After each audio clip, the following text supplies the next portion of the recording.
ಶ್ರೀಮತಿ ವೀಣಾ ಆನಂದ್, ಶ್ರೀಮತಿ ಸುಶೀಲಾ ಚಿದಾನಂದ್, ಶ್ರೀಮತಿ ಲಕ್ಷ್ಮೀ ಶಿವಪ್ರಸಾದ್, ಶ್ರೀಮತಿ ನೇತ್ರ ವೆಂಕಟರಮಣ, ಶ್ರೀಮತಿ ಶಶಿಕಲಾ ನಾಗರಾಜ್, ಶ್ರೀಮತಿ ತ್ರಿವೇಣಿ ಜಯರಾಮ್, ಶ್ರೀಮತಿ ರೇವತಿ ಎಂ, ಶ್ರೀಮತಿ ಕುಸುಮಾ ಬನ್ನೂರ್, ಶ್ರೀಮತಿ ರಾಧಾ ಸಾಮಿತಡ್ಕ, ಶ್ರೀಮತಿ ವನಿತಾ ಬನ್ನೂರ್, ಶ್ರೀಮತಿ ಚಂದ್ರಕಲಾ, ಶ್ರೀಮತಿ ಉಷಾ ಕಾಂತಿಲ, ಶ್ರೀಮತಿ ಮಲ್ಲಿಕಾ ಪೆರಿಗೇರಿ, ಶ್ರೀಮತಿ ಲೀಲಾವತಿ ಲಕ್ಷ್ಮಣ ಗೌಡ.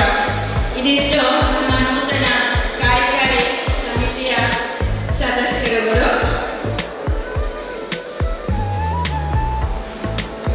ಎಲ್ಲರ ಮುಂದಿನ 2 ವರ್ಷಗಳ ಅವಧಿಯಲ್ಲಿ ನಾವು ಏನು ಕಾರ್ಯಕ್ರಮಗಳನ್ನು ಹಾಕೊಳ್ತೇವೋ ಅದೆಲ್ಲ ನಿಮ್ಮ ಮಹನೀಯರ ಪ್ರೋತ್ಸಾಹದಿಂದ. ಯಾಕೆಂತೇಳಿದ್ರೆ ಒಬ್ಬಳು ಮಹಿಳೆ ಮನೆಯಿಂದ ಹೊರಗಡೆ ಬರಬೇಕಿದ್ರೆ ಮಹನೀಯರ ಪ್ರೋತ್ಸಾಹ ಅಥವಾ ಅವರ ಏನು ಸಹಕಾರ ತುಂಬ ಅಗತ್ಯ. ಹಾಗಾಗಿ 2 ವರ್ಷದಲ್ಲಿ ನಾವು ಸುಮಾರು ಕಾರ್ಯಕ್ರಮಗಳನ್ನು ಹಮ್ಮಿಕೊಳ್ಳುವಂಥ ಒಂದು ಕನಸನ್ನು ಇಟ್ಟುಕೊಂಡಿದ್ದೇವೆ. ಅದನ್ನು ಸಹಕಾರಗೊಳಿಸಲು ನಮ್ಮೆಲ್ಲರ ಸಹಕಾರ ಪ್ರೋತ್ಸಾಹ ಬೇಕು ಅಂತ ಕೇಳಿಕೊಳ್ತಾ ಒಂದೆರಡು ಮಾತುಗಳಿಗೆ ಧನ್ಯವಾದಗಳನ್ನು ಹೇಳ್ತಾ ಇದ್ದೇನೆ. ಧನ್ಯವಾದಗಳು. ನಿಯೋಜಿತ ಅಧ್ಯಕ್ಷರಾದಂಥ ಶ್ರೀಮತಿ ವಾರಿಚ ಕಾಡಿಚಾರ್ ಅವರಿಗೆ.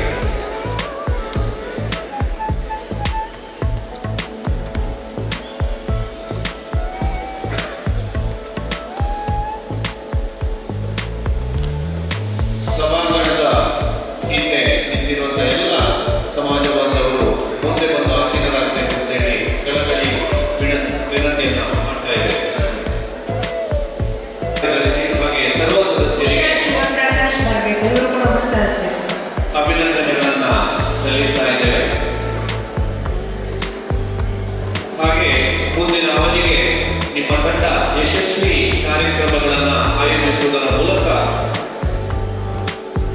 ನಿಮ್ಮ ತಂಡ ಇನ್ನೂ ಗಟ್ಟಿಯಾಗಲಿ ಅಂತೇಳಿ ಈ ಸಂದರ್ಭದಲ್ಲಿ ಹಾರೈಸ್ತಾ ಇದ್ದೇವೆ.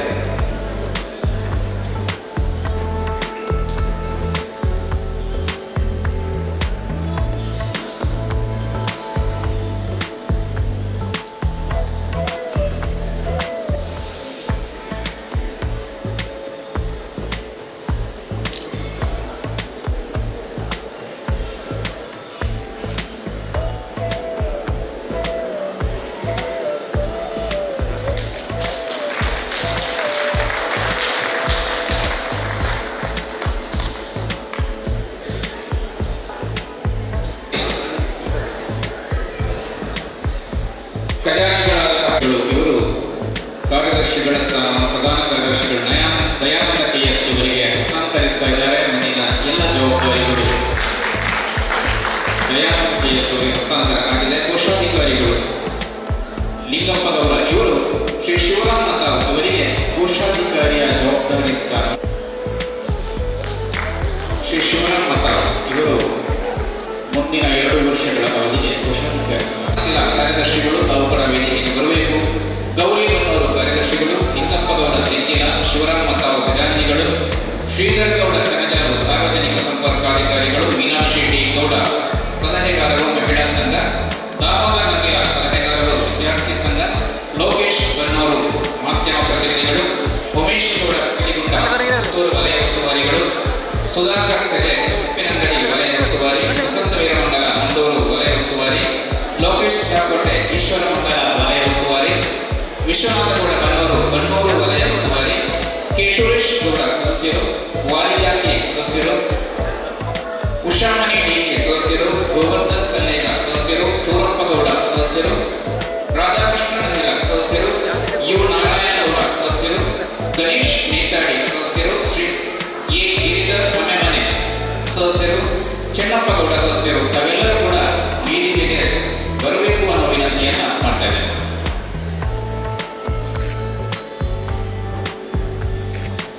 ನೂತನ ಕಾರ್ಯಕಾರಿ ಸಮಿತಿ ಕೂಡ ಅಧಿಕೃತವಾಗಿ ಇವತ್ತಿನಿಂದ ಕಾರ್ಯನಿರ್ವಹಿಸುತ್ತದೆ. ಎಲ್ಲ ಕಾರ್ಯಕಾರಿ ಸಮಿತಿಯ ಸದಸ್ಯರಿಗೆ ಪೂಜನೀಯ ಸ್ವಾಮೀಜಿಗಳು ಶಾಂತವಾಗಿ ಆಶೀರ್ವಾದವನ್ನು ಮಾಡ್ತಾ ಇದ್ದಾರೆ. ಮುಂದಿನ 2 ವರ್ಷಗಳಲ್ಲಿ ತಮ್ಮೆಲ್ಲರ ನೇತೃತ್ವದಲ್ಲಿ ಈ ಸಮಾಜ ಮತ್ತಷ್ಟು ಬೆಳಗಲಿ ಅನ್ನುವ ಆಶಯ ನಮ್ಮದು.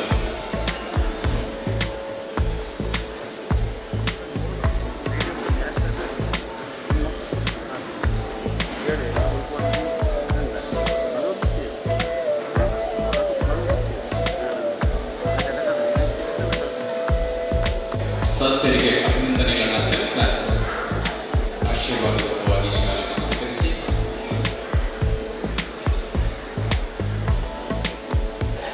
ರಿಜಿಸ್ಟರ್ ಪುತ್ತೂರು ಇದರ ಈ ತನಕದ ವಹಿವಾಟಿನ ಒಂದು ಪಕ್ಷಿನೋಟವನ್ನು ತಮ್ಮ ಮುಂದಿಡುತ್ತಾ ಇವತ್ತಿನ ಈ ಒಂದು ಸಮಾರಂಭದಲ್ಲಿ ಈ ಸ್ವಸಹಾಯ ಸಂಘಕ್ಕೆ ಒಂದು ಅವಕಾಶವನ್ನು ಮಾಡಿಕೊಟ್ಟದಕ್ಕೆ ಮಾತೃ ಸಂಘದ ಪದಾಧಿಕಾರಿಗಳಿಗೆ ವಂದನೆಗಳನ್ನು ಸಲ್ಲಿಸುತ್ತಾ ನಮ್ಮ ಸಮುದಾಯದ ಸಮಾಜ ಸೇವೆಗಾಗಿ ನಮ್ಮ ಎಲ್ಲ ಸಮುದಾಯದವರನ್ನು ಸೇರಿಸಿಕೊಂಡು ಸಂಘದ ಮೂಲಕ ವಿಭಿನ್ನ ರೀತಿಯಲ್ಲಿ ನಮ್ಮವರನ್ನು ಗುರುತಿಸಿ ಒಟ್ಟು ಸೇರಿಸಿಕೊಂಡು ಸಂಘಗಳಾಗಿ ವಿಂಗಡಿಸಿ ವಿವಿಧ ರೀತಿಯಲ್ಲಿ ಸಹಾಯವನ್ನು ಮಾಡುತ್ತಾ ಪ್ರಗತಿಯ ಪಥದಲ್ಲಿ ಸಾಗುತ್ತಿರುವುದು ನಮ್ಮ ಒಕ್ಕಲಿಗ ಸ್ವಸಹಾಯ ಟ್ರಸ್ಟ್ ರಿಜಿಸ್ಟರ್ ಪುತ್ತೂರು ಟ್ರಸ್ಟ್ನ ಒಟ್ಟು ನಮ್ಮ ಗೌಡ ಸಮುದಾಯದ ಎಲ್ಲ ಸಮಾಜ ಬಾಂಧವರನ್ನು ಒಗ್ಗೂಡಿಸಿ ಹೊಸ ಸಂಘಗಳ ಮೂಲಕ ಎಲ್ಲರನ್ನು ಪರಸ್ಪರ ಸಹಕಾರ ಮನೋಭಾವ ಬೆಳೆಸುವ ದೃಷ್ಟಿಯಿಂದ ನಮ್ಮ ಟ್ರಸ್ಟಿನ ಸ್ಥಾಪಕ ಅಧ್ಯಕ್ಷರಾದಂತಹ ಶ್ರೀಯುತ ಎ.ವಿ. ನಾರಾಯಣಗೌಡ ಇವರ ನೇತೃತ್ವದಲ್ಲಿ ಡಿಸೆಂಬರ್ 2013ರಂದು ಅಂದಿನ ಕೇಂದ್ರ ಸಚಿವರಾದಂತಹ ಸನ್ಮಾನ್ಯ ಡಿ.ವಿ. ಸದಾನಂದಗೌಡ ಇವರು ತಮ್ಮ ದಿವ್ಯ ಹಸ್ತದಿಂದ ಒಕ್ಕಲಿಗ ಸ್ವಸಹಾಯ ಟ್ರಸ್ಟ್ ಅನ್ನು ಯುವ ಒಕ್ಕಲಿಗ ಗೌಡ ಸೇವಾ ಸಂಘ ಪುತ್ತೂರು ಇದರ ಪ್ರಾಯೋಜಕತ್ವದಲ್ಲಿ ಆರಂಭಿಸಲಾಯಿತು. ನಮ್ಮ ಟ್ರಸ್ಟ್ನ ಧ್ಯೇಯ ಉದ್ದೇಶ ಸಮಾಜದ ಹಾಗೂ ಸಮುದಾಯದ ಸರ್ವರೊಂದಿಗೆ ಸದೃಢ ಶಾಂತಿ ಸಾಮರಸ್ಯ ಸಹಬಾಳ್ವೆ ಹಾಗೂ ಪರಸ್ಪರ ಸಹಕಾರ ಮನೋಭಾವದೊಂದಿಗೆ ನಮ್ಮ ಸಮಾಜವನ್ನು ನಿರ್ಮಾಣ ಮಾಡುವುದು, ನಮ್ಮ ಸಮಾಜ ಬಾಂಧವರ ಸರ್ವತೋಮುಖ ಬೆಳವಣಿಗೆಗೆ ಸಹಕರಿಸುವುದು, ಸಂಘ ಹಾಗೂ ಸಂಘಟನೆಯ ಮೂಲಕ ಎಲ್ಲರಲ್ಲಿ ನಾಯಕತ್ವ ಗುಣವನ್ನು ಬೆಳೆಸಲು ನೆರವಾಗುವುದು, ಸಮಾಜದ ಸಂಪ್ರದಾಯ ಪರಂಪರೆ ಆಚರಣೆ ಜೀವನ ಪದ್ಧತಿಯನ್ನು ಉಳಿಸಿ ಬೆಳೆಸುವುದು, ನಮ್ಮ ಸಮುದಾಯದ ಬಂಧುಗಳನ್ನು ಎಲ್ಲ ಕ್ಷೇತ್ರಗಳಲ್ಲಿ ಉನ್ನತ ಸ್ಥಾನಮಾನ ಸಿಗಲು ಬೆಂಬಲ ಹಾಗೂ ಪ್ರೋತ್ಸಾಹವನ್ನು ನೀಡುವುದು, ಎಲ್ಲ ಸಮುದಾಯದ ಬಾಂಧವರನ್ನು ಸಮಾಜದಲ್ಲಿ ಆರ್ಥಿಕ ಹಾಗೂ ಸಾಮಾಜಿಕವಾಗಿ ನೆಲೆಯೂರಲು ಪರಸ್ಪರ ಸಹಾಯವನ್ನು ಮಾಡುವುದು. ಟ್ರಸ್ಟಿನ ಪ್ರಸಕ್ತ ಸಾಲಿನ ಅಭಿವೃದ್ಧಿ ಪಥದ ಕಿರುನೋಟ. ನಮ್ಮ ಟ್ರಸ್ಟ್ ಮೊದಲಿಗೆ 9 ವರ್ಷಗಳ ಕಾಲ ಶ್ರೀ ಮಹಾಲಿಂಗೇಶ್ವರ ಸಭಾಭವನದ ಕಟ್ಟಡದಲ್ಲಿ ಕಾರ್ಯನಿರ್ವಹಿಸುತ್ತಿದ್ದು, ಇದೀಗ ಸುಮಾರು 1 ಕೋಟಿ ಮೌಲ್ಯದ ನಮ್ಮದೇ ಆದ ಸ್ವಂತ ಕಟ್ಟಡದಲ್ಲಿ 1 ವರ್ಷದಿಂದ ಕಾರ್ಯಾಚರಿಸುತ್ತಿದೆ. ನಮ್ಮ ಟ್ರಸ್ಟಿನಲ್ಲಿ ಪ್ರಸಕ್ತ 18 ಜನರನ್ನೊಳಗೊಂಡ ಟ್ರಸ್ಟಿಗಳು ಹಾಗೂ 5 ಜನ ಸಲಹಾ ಸಮಿತಿಯವರ ನೇತೃತ್ವದಲ್ಲಿ ಉತ್ತಮ ಸಲಹೆ ಸೂಚನೆ ಹಾಗೂ ಮಾರ್ಗದರ್ಶನದೊಂದಿಗೆ ಅಭಿವೃದ್ಧಿಯ ಪಥದಲ್ಲಿ ಸಾಗುತ್ತಿದ್ದೇವೆ. ಪ್ರಸ್ತುತ ಸಾಲಿನ ಅಧ್ಯಕ್ಷರಾಗಿ ಶ್ರೀ ಡಿ.ವಿ. ಮನೋಹರ್, ಕಾರ್ಯದರ್ಶಿಯಾಗಿ ದಿವ್ಯ ಪ್ರಸಾದ್ ಇವರು ಟ್ರಸ್ಟಿನ ಆಡಳಿತ ಮಂಡಳಿಯಲ್ಲಿ ಕಾರ್ಯನಿರ್ವಹಿಸ್ತಾ ಇದ್ದಾರೆ. ನಮ್ಮ ಟ್ರಸ್ಟ್ ಅತ್ಯುತ್ತಮ ಕಾರ್ಯವೈಖರಿ ನಿರ್ವಹಿಸಿದ ಒಟ್ಟು 18 ಜನ ಸಿಬ್ಬಂದಿಗಳನ್ನು ಒಳಗೊಂಡಿದೆ. 5 ಜನ ಕಚೇರಿ ಸಿಬ್ಬಂದಿಗಳು, 2 ಮೇಲ್ವಿಚಾರಕರು, 11 ಜನ ಪ್ರೇರಕರು ವಿವಿಧ ವಲಯದಲ್ಲಿ ತಮ್ಮ ಕೆಲಸ ಕಾರ್ಯಗಳನ್ನು ಅಚ್ಚುಕಟ್ಟಾಗಿ ನಿರ್ವಹಿಸಿದ್ದಾರೆ. ಪುತ್ತೂರು, ಕಡಬ ಮತ್ತು ವಿಟ್ಲ ತಾಲೂಕಿನಲ್ಲಿ ಒಟ್ಟು 55 ಗ್ರಾಮಗಳನ್ನೊಳಗೊಂಡ 56 ಒಕ್ಕೂಟಗಳಿವೆ. ಒಟ್ಟು 902 ಸ್ವಸಹಾಯ ಗುಂಪುಗಳಿದ್ದು ಅದರಲ್ಲಿ ಒಟ್ಟು 8,527 ಸದಸ್ಯರುಗಳಿದ್ದಾರೆ. ಪ್ರಸಕ್ತ ಸಾಲಿನಲ್ಲಿ ಒಟ್ಟು ಸದಸ್ಯರ ಉಳಿತಾಯ 3,50,40,44,855 ಆಗಿದ್ದು 5,518 ಜನ ಸದಸ್ಯರು ಒಟ್ಟು 3,46,33,680 ಸಾಲದ ಮುಖಾಂತರ ತಮ್ಮ ಟ್ರಸ್ಟಿನಿಂದ ಸಹಾಯಧನವನ್ನು ಪಡೆದಿದ್ದಾರೆ. ಸದಸ್ಯರು ತಾವು ಪಡೆದುಕೊಂಡ ಸಾಲದ ಮರುಪಾವತಿಯನ್ನು ಸಮಯಕ್ಕೆ ಸರಿಯಾಗಿ ಪಾವತಿಸಿದ್ದು 2022-23ರಂದು ವಾರ್ಷಿಕ 98% ಸಾಲ ಮರುಪಾವತಿ ಮಾಡಿರುತ್ತಾರೆ ಎಂದು ಹೇಳಲು ಸಂತೋಷ ಪಡುತ್ತಿದ್ದೇವೆ. ಲಾಭಾಂಶವನ್ನು ಕೊಡಲು ನಿರ್ಧರಿಸಿದ್ದೇವೆ. ನಮ್ಮ ಟ್ರಸ್ಟ್ನ ಮುಖಾಂತರ ಸಂಘದಲ್ಲಿರುವ ಮರಣ ಹೊಂದಿದ ಕುಟುಂಬದ ಸದಸ್ಯರಿಗೆ ಮೂಲಕ ಪ್ರಸಕ್ತ ಸಾಲಿನಲ್ಲಿ 58 ಗುಂಪುಗಳ ಸದಸ್ಯರಿಗೆ ವಿವಿಧ ಕಾರ್ಯಕ್ರಮಗಳು. ನಮ್ಮ ಟ್ರಸ್ಟ್ನ ಮುಖಾಂತರ ಆಟಿದ ಕೂಟ ಕಾರ್ಯಕ್ರಮ, ಕ್ಷೇತ್ರ ದರ್ಶನ ಪ್ರವಾಸ, ರಕ್ತದಾನ ಶಿಬಿರ, ಅಧ್ಯಯನ ಪ್ರವಾಸ, ಜೇನು ಸಾಕಾಣಿಕೆ ತರಬೇತಿ ಮತ್ತು ಕೃಷಿಯೇತರ ಹಮ್ಮಿಕೊಂಡಿರುತ್ತೇವೆ. ಬಲ್ನಾಡು ಗ್ರಾಮವನ್ನು ಮಾದರಿ ಗ್ರಾಮವನ್ನಾಗಿ ಆಯ್ಕೆ ಮಾಡಿದ್ದು ಪ್ರತಿ ಶನಿವಾರ ಆ ಗ್ರಾಮದ ವಿವಿಧ ಮನೆಗಳಲ್ಲಿ ಭಜನಾ ಕಾರ್ಯಕ್ರಮಗಳನ್ನು ಯಶಸ್ವಿಯಾಗಿ 2 ವರ್ಷ ಸರ್ಕಾರದಲ್ಲಿ ನಿಶ್ಚಯವಾಗುವ ಬಾಳ ಸಂಗಾತಿಯನ್ನು ಹುಡುಕುವುದು ತುಸು ಕಷ್ಟಕರ. ಇದಕ್ಕೊಂದು ಮಾಧ್ಯಮ ಇದ್ದರೆ ಒಳಿತು ಎಂಬುದನ್ನು ಸಮಾಜ ಬಾಂಧವರ ಅಭಿಪ್ರಾಯ. ಈ ನಿಟ್ಟಿನಲ್ಲಿ ಒಕ್ಕಲಿಗ ಗೌಡ ಸಮುದಾಯದ ವಿವಾಹ ಆಕಾಂಕ್ಷಿ ವಧುವರರಿಗೆ ಅನುರೂಪವಾದ ಸಂಗಾತಿಯ ಅನ್ವೇಷಣೆಗೆ ದಾರಿ ಸುಗಮವಾಗುವ ದೃಷ್ಟಿಯಿಂದ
ಅವರು ಈ ಒಕ್ಕೂಟಗಳ ತಂಡಗಳ ಸೇವೆ ಮಾಡಲಿಕ್ಕೆ ಕಟಿಬದ್ಧರಾಗಬೇಕು ತಮ್ಮಲ್ಲಿ ವಿನಂತಿಯನ್ನು ಮಾಡ್ಕೊಳ್ತಾ ಇದ್ದೇನೆ.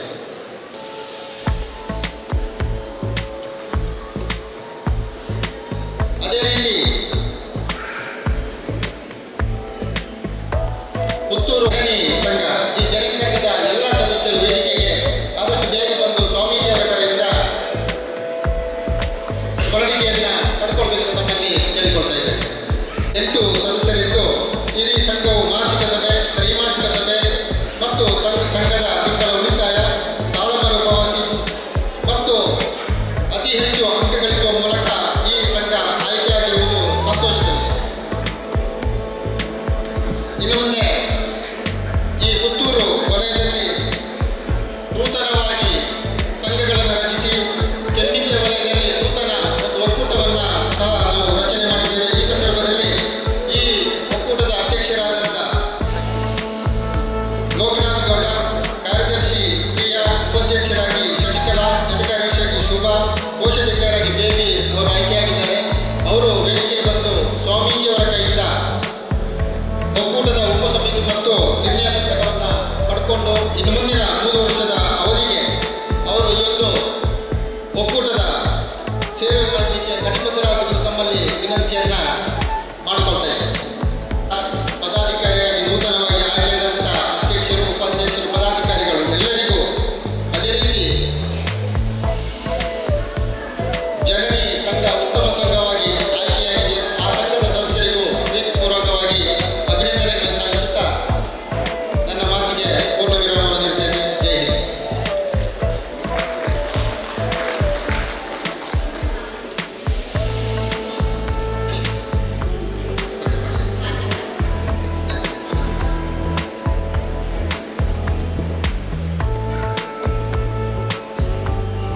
ಈ ಹಿಂದೆ ಪುತ್ತೂರು ಕಸಬಾ ಒಕ್ಕೂಟದಲ್ಲಿ ಸೇವೆ ಸಲ್ಲಿಸಿದಂಥ ವಾರಿಜ ಭೀಮಗೌಡ, ಶಶಿಕಲಾ, ತ್ರಿವೇಣಿ, ಲೋಲಾಕ್ಷಿ, ಜಯಲಲಿತಾ ಇವರು ಸ್ಮರಣಿಕೆಯನ್ನು ಪಡ್ಕೊಳ್ಬೇಕಂತ ಸ್ವಾಮೀಜಿಯನ್ನು ಪಡ್ಕೊಂಡು ಕೇಳ್ಕೊಳ್ತಾ ಇದ್ದಾರೆ.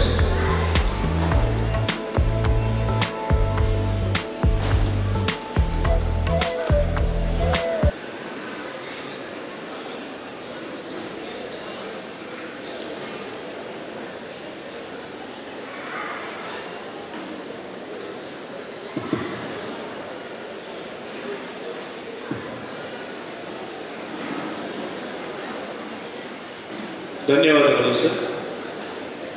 ಇದೀಗ ತಮ್ಮ ಸೇವಾವಧಿಯಲ್ಲಿ ನಿರಂತರ ಕಾರ್ಯಕ್ರಮಗಳನ್ನು ಹಮ್ಮಿಕೊಂಡು ಸಮುದಾಯದ ಅಭಿವೃದ್ಧಿಗೆ ಅಪಾರ ಕೊಡುಗೆಯನ್ನು ನೀಡಿರುವ 3 ಸಂಘಗಳ ಅಧ್ಯಕ್ಷ ಮತ್ತು ಕಾರ್ಯದರ್ಶಿಯವರು ವೇದಿಕೆಗೆ ಬಂದು ಪೂಜ್ಯ ಸ್ವಾಮೀಜಿಯವರಿಂದ ಗೌರವವನ್ನು ಸ್ವೀಕರಿಸಬೇಕು ಅಂತೇಳಿ ಕೇಳಿಕೊಳ್ತಾ ಇದ್ದೇವೆ.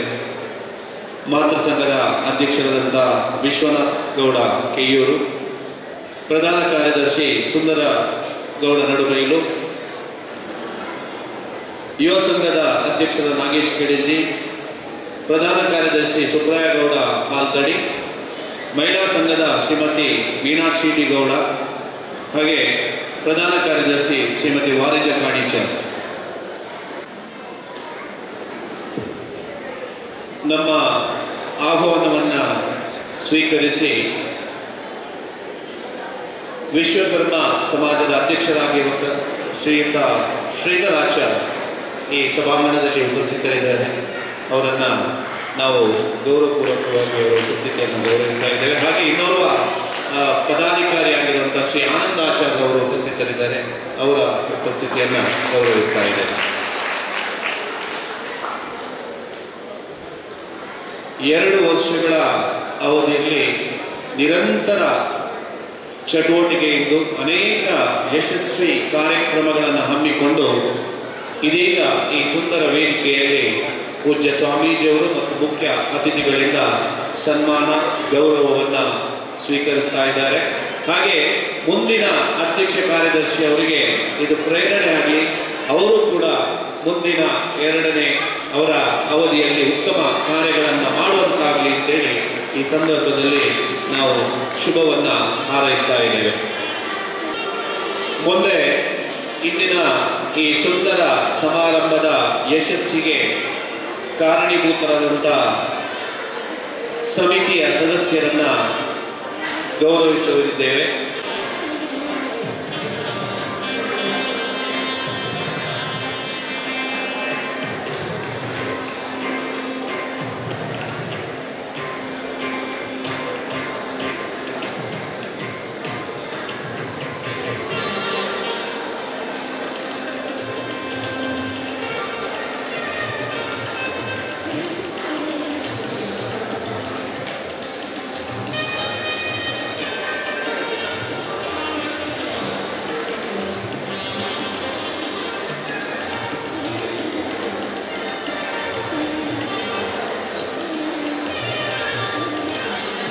ಸೇರಿದಂತಹ ಸಮಾಜದ ಬಂಧುಗಳೇ, ನಮ್ಮ ಸಮಾಜದಲ್ಲಿ ಯುವ ಪ್ರತಿಭೆಗಳಿಗೆ ಏನೂ ಕೊರತೆ ಇಲ್ಲ.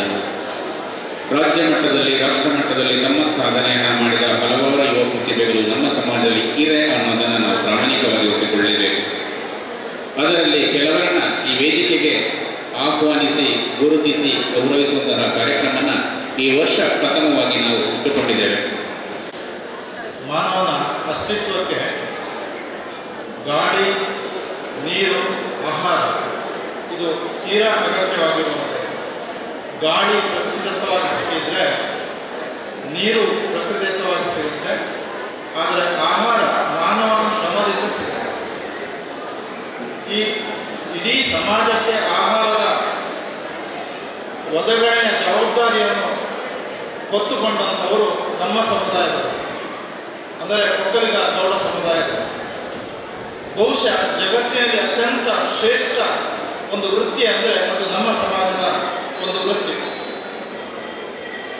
ಇವತ್ತು ಈ ಆಧುನಿಕ ಜಗತ್ತಿನಲ್ಲಿ ತಮ್ಮ ಕುಲಕಸುಬು ಅಥವಾ ವೃತ್ತಿಯನ್ನು ನಡೆಸುವುದರ ಜೊತೆಗೆ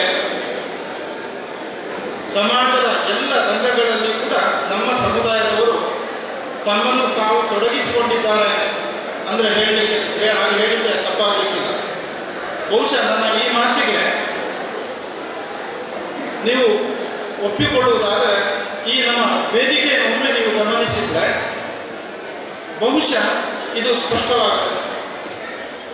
ನಮ್ಮ ಶ್ರೀ ಧರ್ಮಪಾಲನಾಥ ಸ್ವಾಮೀಜಿಯವರನ್ನು ನೋಡಿ ಧಾರ್ಮಿಕ ಒಂದು ಶಿಕ್ಷಣವನ್ನು ನೀಡುವುದರ ಜೊತೆಗೆ ಇವತ್ತು ಶಿಕ್ಷಣವನ್ನು ನೀಡ್ತಾ ಇದ್ದಾರೆ, ತನ್ನನ್ನು ತಾನು ಸಂಶೋಧನೆಯಲ್ಲಿ ತೊಡಗಿಸಿಕೊಂಡಿದ್ದಾರೆ, ಸಮಾಜ ಕಾರ್ಯದಲ್ಲಿ ತೊಡಗಿಸಿಕೊಂಡಿದ್ದಾರೆ. ಹಾಗೆ ನಮ್ಮ ಇವತ್ತಿನ ಮುಖ್ಯ ಅತಿಥಿಗಳನ್ನು ಗಮನಿಸಿ, ಶ್ರೀ ಗಿರೀಶ್ ನಂದನ್ ಅವರು ಸ್ಪರ್ಧಾತ್ಮಕ ಪರೀಕ್ಷೆಯಲ್ಲಿ ಭಾಗವಹಿಸಿ ಇವತ್ತು ನಮ್ಮ ಮುಂದೆ ಉಪವಿಭಾಗಾಧಿಕಾರಿಗಳಾಗಿದ್ದಾರೆ. ನಮ್ಮ ಗೌರವ ಅಧ್ಯಕ್ಷರನ್ನು ನೋಡಿ ಶ್ರೀ ಚಿದಾನಂದ ಬೈಲಾಡಿಯವರು ಮೂಲತಃ ಕೃಷಿಕರು, ಆ ಕೃಷಿಯ ಜೊತೆಗೆ ಇವತ್ತು ವಕೀಲ ವೃತ್ತಿಯನ್ನು ಮಾಡುವಂಥದ್ದು, ಸಮಾಜ ಸೇವೆ, ರೋಟರಿ, ಲಯನ್ಸು, ಈ ಎಲ್ಲ ಬಹುಶಃ ಆಡುಮುಟ್ಟದ ಸೊಪ್ಪಿಲ್ಲ ಚಿದಾನಂದನ ಭಾಗವಹಿಸದೇ ಇರತಕ್ಕಂಥ ಸಮಾಜದ ವ್ಯವಸ್ಥೆ ಇಲ್ಲ ಅಂತ ನಾವು ಹೇಳ್ಬೋದು. ಆ ರೀತಿಯಾಗಿ ಅಥವಾ ನಮ್ಮ ನಿಕಟಪೂರ್ವ ಅಧ್ಯಕ್ಷರು ಶ್ರೀ ವಿಶ್ವನಾಥ ಕೈಯವರು LIC ವೃತ್ತಿಯವರದು, ಕೃಷಿಕರಾಗಿದ್ದು, ಹಾಗೆ ಒಬ್ಬೊಬ್ಬರನ್ನು ಗಮನಿಸಿದರೆ ಒಂದಲ್ಲ ಒಂದು ವೃತ್ತಿಯಲ್ಲಿ ಅವರು ತಮ್ಮನ್ನು ತಾವು ತೊಡಗಿಸಿಕೊಂಡಿದ್ದಾರೆ. ಕೃಷಿಯ ಜೊತೆಗೆ ನಾವೆಲ್ಲ ರಂಗಗಳಲ್ಲಿ ಕೂಡ ಮುಂದೆ ಇದ್ದೇವೆ ಅನ್ನೋದನ್ನು ಇದು ಹೇಳ್ತದೆ.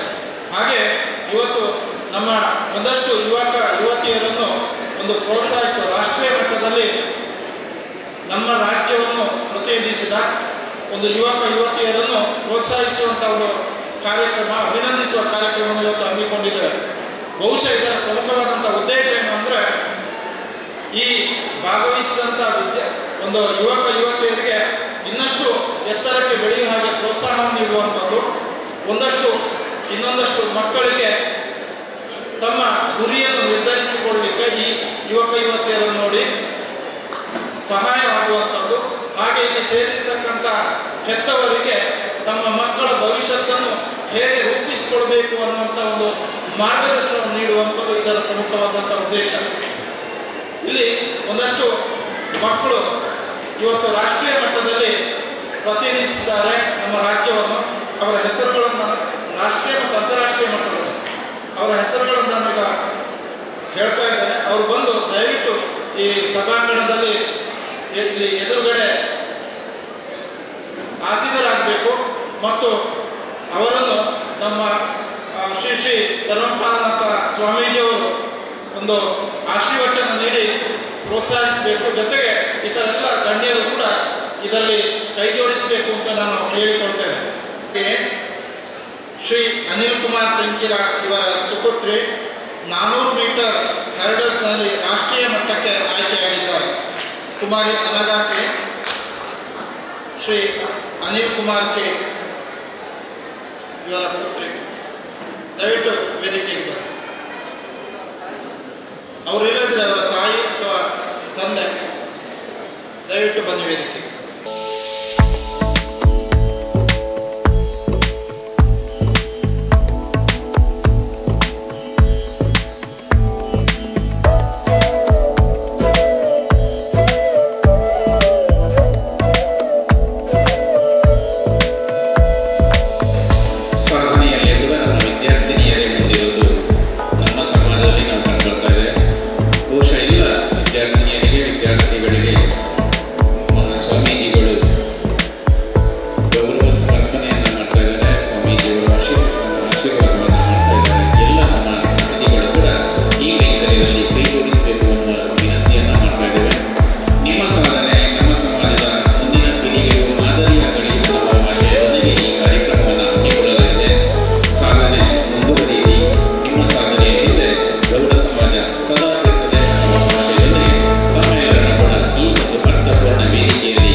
ಸುಮಾರು 6 ವರ್ಷಗಳ ಹಿಂದೆ ನಮ್ಮದೊಂದು ಕಲ್ಪನೆಯಾಗಿತ್ತು.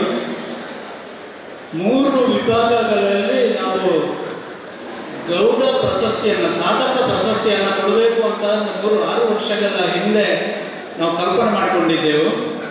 ಆದರೆ ಅದು ಇವತ್ತು ಕಾಲ ಕೂಡಿ ಬಂತು.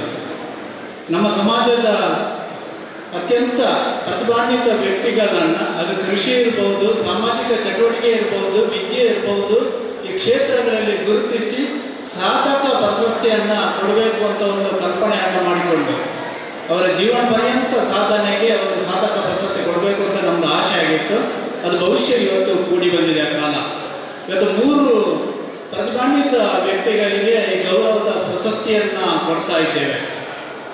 ಮೊದಲನೇದಾಗಿ ಹಿರಿಯ ವಿಭಾಗದಲ್ಲಿ ಒಬ್ಬರು, ಮಹಿಳಾ ವಿಭಾಗದಲ್ಲಿ ಒಬ್ಬರು, ಯುವ ವಿಭಾಗದಲ್ಲಿ ಒಬ್ಬರು, ಹೀಗೆ 3 ವಿಭಾಗದಲ್ಲಿ 3 ವ್ಯಕ್ತಿಗಳನ್ನು ಈ ವರ್ಷಕ್ಕೆ ಆಯ್ಕೆ ಮಾಡಿಕೊಂಡು ಮುಂದಕ್ಕೆ ಮತ್ತೆ 3 ವ್ಯಕ್ತಿಗಳನ್ನು ಆಯ್ಕೆ ಮಾಡಿಕೊಂಡು ಈ ಪ್ರಶಸ್ತಿಯನ್ನು ಕೊಡುವಂಥ ವ್ಯವಸ್ಥೆಯನ್ನು ಮಾಡ್ಕೊಳ್ತೇವೆ. ಮತ್ತು ಪರಮಪೂಜ್ಯ ಸ್ವಾಮೀಜಿಯವರ ದಿವ್ಯ ಅನುಗ್ರಹದೊಂದಿಗೆ ಈ ಪ್ರಶಸ್ತಿಯನ್ನು ಕೊಡಬೇಕು ಅನ್ನೋದು ನಮ್ಮ ಅಭಿಲಾಷೆ ಆಗಿದೆ. ಬೇರೆ ಯಾವುದೇ ಕಾರ್ಯಕ್ರಮದಲ್ಲಿ ಕೊಡೋದಲ್ಲ, ವಾರ್ಷಿಕ ಕಾರ್ಯಕ್ರಮದಲ್ಲಿ ಕೊಡಬೇಕು ಅನ್ನೋ ಅಭಿಲಾಷೆಯೊಂದಿಗೆ ಇವತ್ತು 3 ವ್ಯಕ್ತಿಗಳನ್ನು, ಮೇರು ವ್ಯಕ್ತಿತ್ವಗಳನ್ನು ವೇದಿಕೆಗೆ ಆಹ್ವಾನಿಸ್ತಾ ಇದ್ದೇನೆ. ಹಿರಿಯರಾದ ರಾಮಣ್ಣಗೌಡ ಜ್ಯೋತಿ ನಿಲಯ ಕೆಯೂರು, ದಯವಿಟ್ಟು ವೇದಿಕೆಗೆ ಬನ್ನಿ. ಮೂಲತಃ ಕರ್ಪುಡಿಕಾಣ ಮನೆತನದ ಇವರು ಐತಪ್ಪಗೌಡ ಮತ್ತು ಕುಸಮ್ಮ ದಂಪತಿಗಳ ಹಿರಿಯ ಪುತ್ರನಾಗಿ, ತಾನೊಬ್ಬ ಹಿರಿಯ ಪುತ್ರನಾಗಿ ಸಮಾಜದಲ್ಲಿ ಕುಟುಂಬದ ಜವಾಬ್ದಾರಿಯನ್ನು ವಹಿಸಿಕೊಂಡವರು. ರಮಣ ಕೃಷಿಯೊಟ್ಟಿಗೆ ಹೋಟೆಲ್ ಉದ್ಯಮವನ್ನು ಮಾಡಿಕೊಂಡು ಸಂಗೀತ ಕ್ಯಾಂಟೀನನ್ನು 43 ವರ್ಷಗಳವರೆಗೆ ಸಂಗೀತ ಕ್ಯಾಂಟೀನನ್ನು ನಡೆಸಿಕೊಂಡು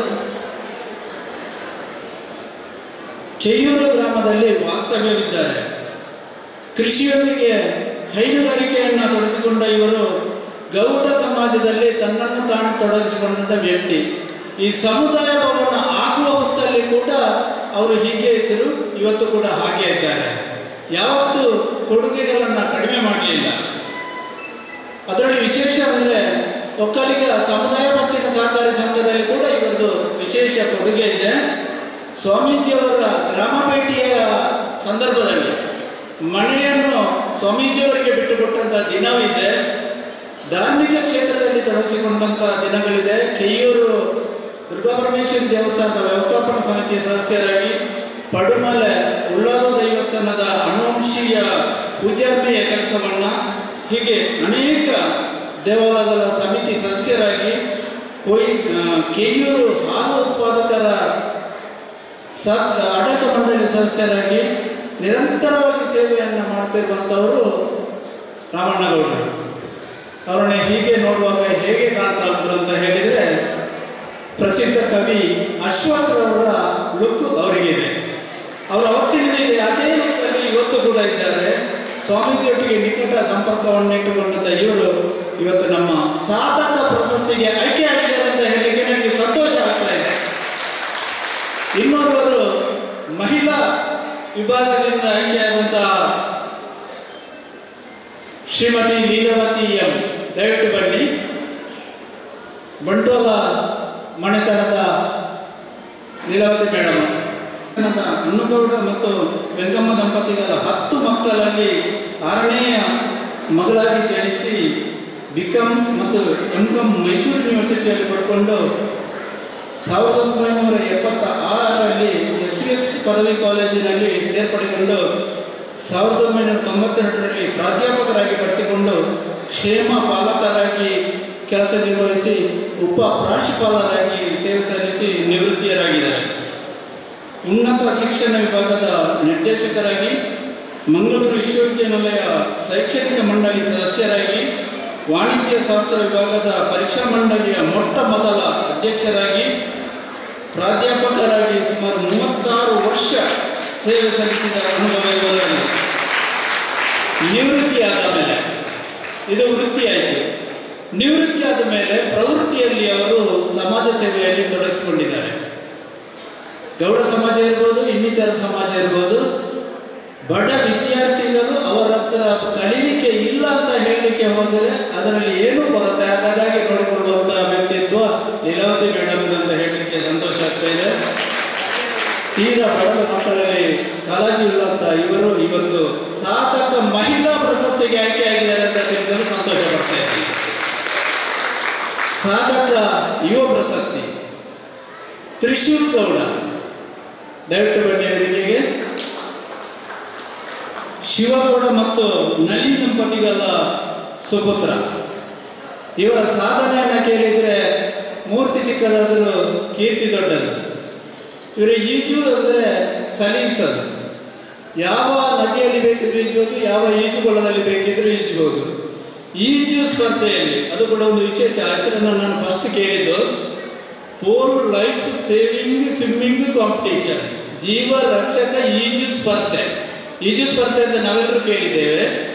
ಜೀವ ರಕ್ಷಕ ಈಜು ಸ್ಪರ್ಧೆಯಲ್ಲಿ ನಿರಂತರವಾಗಿ ಸಾಧನೆ ಮಾಡಿಕೊಂಡು ರಾಷ್ಟ್ರ ಮಟ್ಟದಲ್ಲಿ 3 ಚಿನ್ನದ ಪದಕ ಮತ್ತು 2 ಬೆಳ್ಳಿಯ ಪದಕಗಳನ್ನು ಗಳಿಸಿಕೊಂಡು ಅಂತಾರಾಷ್ಟ್ರೀಯ ಮಟ್ಟದಲ್ಲಿ ಕಾಮನ್ವೆಲ್ತ್ ಕೆನಡಾದಲ್ಲಿ ನಡೆದಂತಹ ಸ್ಪರ್ಧೆಯಲ್ಲಿ ಭಾರತವನ್ನು ಪ್ರತಿನಿಧಿಸುವಂಥ ಏಕೈಕ ವ್ಯಕ್ತಿಯಾಗಿದ್ದರೆ ಅದು ತ್ರಿಶೂಲ್ ಗೌಡ, ನಮ್ಮ ಸಮಾಜದ ವ್ಯಕ್ತಿ ಅಂತ ಹೇಳಲಿಕ್ಕೆ ಇಷ್ಟಪಡ್ತಾ ಇದ್ದೇನೆ.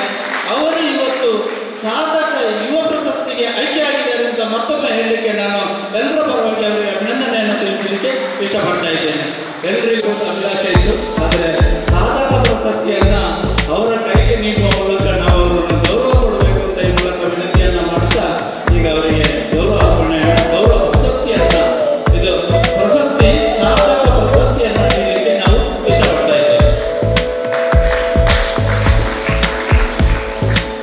ಪ್ರಶಸ್ತಿ ಫಲಕ, ಶಾಲು, ಹಾರ ಮತ್ತು ಫಲಪುಷ್ಪ ಇದು ಒಟ್ಟು ಈ ಪ್ರಶಸ್ತಿಯಲ್ಲಿ ಒಳಗೊಂಡಿರುತ್ತದೆ. ನಮ್ಮೊಳಗಿರುವ ನನ್ನ ಸಮಾಜದ ನಮ್ಮ ಸಾಧಕರನ್ನ ಈ ವೇದಿಕೆಯಲ್ಲಿ ಗುರುತಿಸಬೇಕು ಅನ್ನುವ ಸಮಾಜದ ಆಶಯದಂತೆ ಪ್ರಥಮ ಬಾರಿಗೆ ಇದು ಗೌಡ ಸಾಧಕ ಪ್ರಶಸ್ತಿ ಈ ವೇದಿಕೆಯಲ್ಲಿ ನಾವು ನೀಡ್ತಾ ಇದ್ದೇವೆ. ಅರ್ಹ ವ್ಯಕ್ತಿಗಳಿಗೆ ನೀಡ್ತಾ ಇರೋದು ಅತ್ಯಂತ ವಿಶೇಷತೆ ಅನ್ನೋದು ಇಲ್ಲಿ ಉಲ್ಲೇಖನೀಯ. ಬಂಧುಗಳೇ, ಈ ಸಾಧಕರನ್ನ ಒಳ್ಳೆಯ ಕರತಾಡನದೊಂದಿಗೆ ಸನ್ಮಾನಿಸಬೇಕು, ಗೌರವಿಸಬೇಕು ಅನ್ನೋದನ್ನ ಸಭೆಯ ನಾವು ಆಶಿಸ್ತಾ ಇದ್ದೇವೆ. ಎಲ್ಲ ಸಾಧಕರಿಗೂ ಕೂಡ ಪ್ರೀತಿಯ ಗೌರವದ ವಂದನೆಗಳು. ಪೂಜನೀಯ ಸ್ವಾಮೀಜಿಯವರು ಮತ್ತು ನಮ್ಮ ಕಾರ್ಯಕ್ರಮದ ಗಣ್ಯ ಅತಿಥಿಗಳಾದಂತಹ ಶ್ರೀ ಗಿರೀಶ್ ನಂದನ್ KAS ಇವರು ಸನ್ಮಾನಿಸ್ತಾ ಇದ್ದಾರೆ ಎಲ್ಲ ಸಾಧಕರನ್ನ.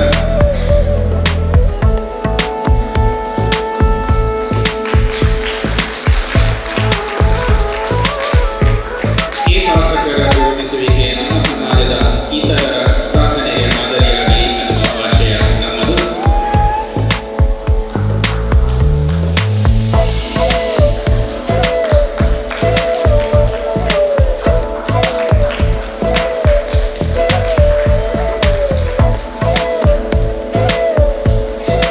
ಪ್ರಥಮ ಬಾರಿಗೆ ಆರಂಭವಾದಂತಹ ಗೌಡ ಸಾಧಕ ಪ್ರಶಸ್ತಿ ಇನ್ನು ಪ್ರತಿ ವರ್ಷವೂ ಕೂಡ ಮುಂದುವರಿಯುತ್ತದೆ.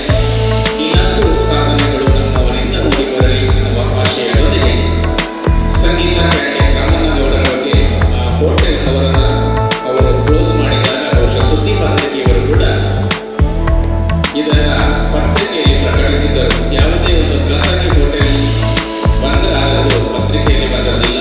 ವಿಶೇಷವಾಗಿ ಸಂಗೀತ ಕ್ಯಾಂಟೀನ್ ಎಲ್ಲ ಅಧಿಕಾರಿಗಳ ಸಾರ್ವಜನಿಕರ ಅಚ್ಚುಮೆಚ್ಚಿನ ಕ್ಯಾಂಟೀನ್ ಆಗಿತ್ತು ಅನ್ನೋದು ಇಲ್ಲಿ ಉಲ್ಲೇಖನೀಯ.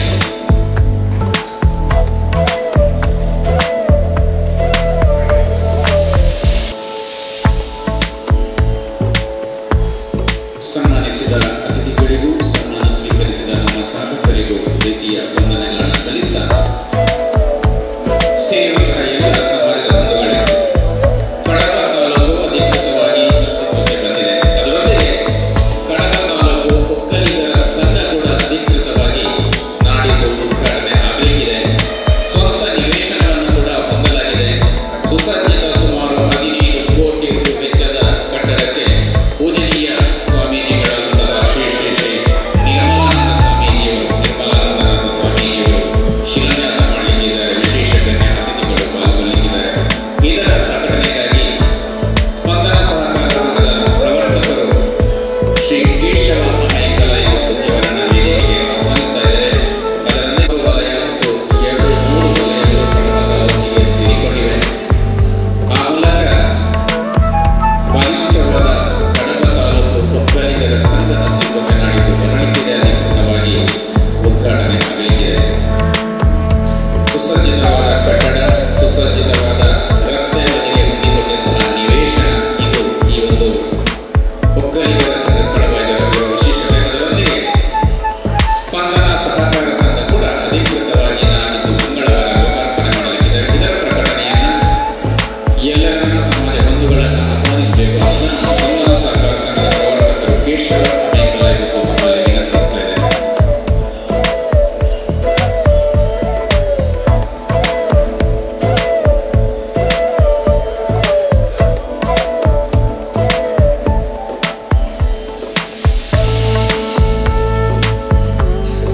ಒಕ್ಕಲಿಗ ಗೌಡ ಸೇವಾ ಸಂಘ ರಿಜಿಸ್ಟರ್ ಕಡಬ ತಾಲೂಕು ಇದರ ಪ್ರತಿನಿಧಿಯಾಗಿ ನಾನಿಲ್ಲಿ ಆಗಮಿಸಿದ್ದೇನೆ. ಸುಮಾರು 3 ವರ್ಷಗಳ ಹಿಂದೆ ಕಡಬ ಕಂದಾಯ ತಾಲೂಕಾಗಿ ಆರಂಭಗೊಂಡಿದೆ. ಆದರೆ ಅಲ್ಲಿ ಸುಮಾರು 2-2.5 ವರ್ಷ ನಮ್ಮ ಒಕ್ಕಲಿಗರ ಸಂಘ ಆಗಿರಲಿಲ್ಲ. ಪುತ್ತೂರಿನ ಒಂದು ಕಡಬ ವಲಯ ಒಟ್ಟು 4 ವಲಯಗಳು ಇದ್ದವಲ್ಲೇ. ಹಾಗೆಂತೇಳಿ ಯಾವುದೇ ತಾಲೂಕು ಸಮಿತಿ ಇರಲಿಲ್ಲ. ಸುಮಾರು 8 ತಿಂಗಳ ಹಿಂದೆ ಸ್ವಾಮೀಜಿಯವರ ನಿರ್ದೇಶನದ ಮೇರೆಗೆ ಕಡಬ ತಾಲೂಕು ಒಕ್ಕಲಿಗ ಗೌಡ ಸಂಘ ಸ್ಥಾಪನೆ ಆಯಿತು. ಇದರ ಪ್ರಥಮ ಸ್ಥಾಪಕಾಧ್ಯಕ್ಷರಾಗಿ ನಮ್ಮೆಲ್ಲರ ನೆಚ್ಚಿನ ನಾಯಕರಾದ ಶ್ರೀ ಸುರೇಶ್ ಬೈಲು ಅವರನ್ನು ಆಯ್ಕೆ ಮಾಡಲಾಯಿತು. ತಾತ್ಕಾಲಿಕ ಸಮಿತಿಯನ್ನು ಆರಂಭಿಸಿ ಅದರ ಎಲ್ಲ ಕಾರ್ಯಯೋಜನೆಗಳನ್ನು ಒಂದು ಹಂತಕ್ಕೆ ತೆಗೆದುಕೊಂಡು ಬಂದು ತನ್ನ ಪದಗ್ರಹಣ ಸಮಾರಂಭ ಆಗಬೇಕಾದರೆ ಕಡಬ ತಾಲೂಕು ಗೌಡ ಸಂಘಕ್ಕೆ ಸ್ವಂತ ನಿವೇಶನ ಬೇಕು ಎಂಬ ಹಿನ್ನೆಲೆಯಲ್ಲಿ ಸ್ವಂತ ನಿವೇಶನದ ಖರೀದಿ ಆದಮೇಲೆ ಸುಮಾರು 1.5 ಕೋಟಿ ರೂಪಾಯಿ ಮೌಲ್ಯದ ಆಸ್ತಿಯ ಖರೀದಿ ಆದಮೇಲೆ ಈಗ ಶಂಕುಸ್ಥಾಪನೆ ಹಾಗೂ ಪದಗ್ರಹಣ ಸಮಾರಂಭವನ್ನು ಏರ್ಪಡಿಸಿದ್ದೇವೆ.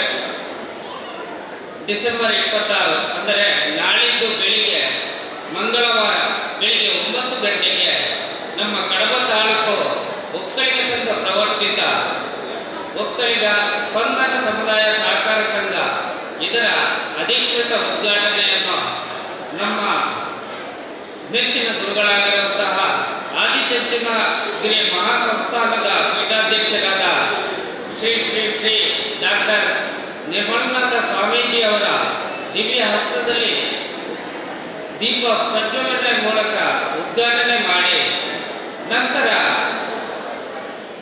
ಸನ್ಮಾನ್ಯ ಗುರುಗಳನ್ನು ಬೆಳ್ಳಿ ರಥದಲ್ಲಿ ವಿಶೇಷ ವಾಹನ ಜಾಥಾದೊಂದಿಗೆ ಹೊಸ ಮಠದ ಹೊಸ ನಿವೇಶನಕ್ಕೆ ಮೆರವಣಿಗೆ ಮೂಲಕ ಆಗಮಿಸಿ ಅಲ್ಲಿ ಶಂಕುಸ್ಥಾಪನೆ ಹಾಗೂ ಪದಗ್ರಹಣ ಸಮಾರಂಭ ನಡೆಯಲಿದೆ.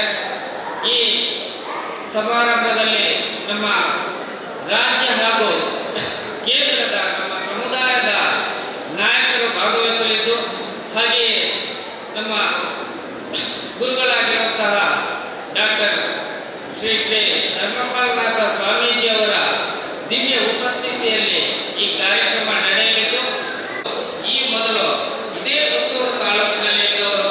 ಆದ್ದರಿಂದಾಗಿ ಪುತ್ತೂರು ಸಮುದಾಯ ಬಾಂಧವರು ತಮ್ಮ ಮಕ್ಕಳನ್ನು ಬೇರೆ ಸ್ಥಳದಲ್ಲಿ ಕೂರಿಸಿದಂತೆ ನಮ್ಮನ್ನೀಗ ಕೂರಿಸಿ ನಮ್ಮನ್ನು ಆಶೀರ್ವಾದ ಮಾಡಿಸಿ ಅಲ್ಲಿಯ ಸಮುದಾಯ ಬಾಂಧವರು ಇಲ್ಲಿಯೇ ಬಂದು ಇದುವರೆಗೆ ಕೆಲಸ ನಿರ್ವಹಿಸಿದ್ದಾರೋ ಹಾಗೆಯೇ ತಾವುಗಳು ಕೂಡ ಮಾತೃ ಸ್ಥಾನದಲ್ಲಿ ನಿಂತು ಅಲ್ಲಿಯ ಕಾರ್ಯಕ್ರಮವನ್ನು ಅತ್ಯಂತ ಯಶಸ್ವಿಯಾಗಿ ನೆರವೇರಿಸಿಕೊಂಡು ಎಲ್ಲ ಸಮುದಾಯ ಬಾಂಧವರು ಅಲ್ಲಿ ಆಗಮಿಸಿ ತಮ್ಮ ಇರುವಿಕೆಯನ್ನು ನಾವು ಅಪೇಕ್ಷಿಸುತ್ತೇವೆ.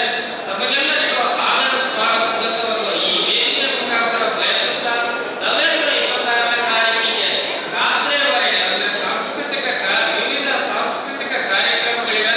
ಎಲ್ಲ ಕಾರ್ಯಕ್ರಮಗಳಲ್ಲಿ ಭಾಗವಹಿಸಿ ನಮ್ಮನ್ನು ಪ್ರೋತ್ಸಾಹಿಸಿ ಹುರಿದುಂಬಿಸಿ ನಮ್ಮೆಲ್ಲರನ್ನು ಆಶೀರ್ವದಿಸಬೇಕು ಅಂತ ಈ ವೇದಿಕೆಯಿಂದ ನಮ್ಮೆಲ್ಲರನ್ನು ನಾನು ಆಹ್ವಾನಿಸ್ತಾ ಇದ್ದೇನೆ. ವಂದನೆಗಳು. ಒಕ್ಕಲಿಗ ಗೌಡ ಸೇವೆ ಅನ್ನುವ ಆಶಯ ನಮ್ಮದು.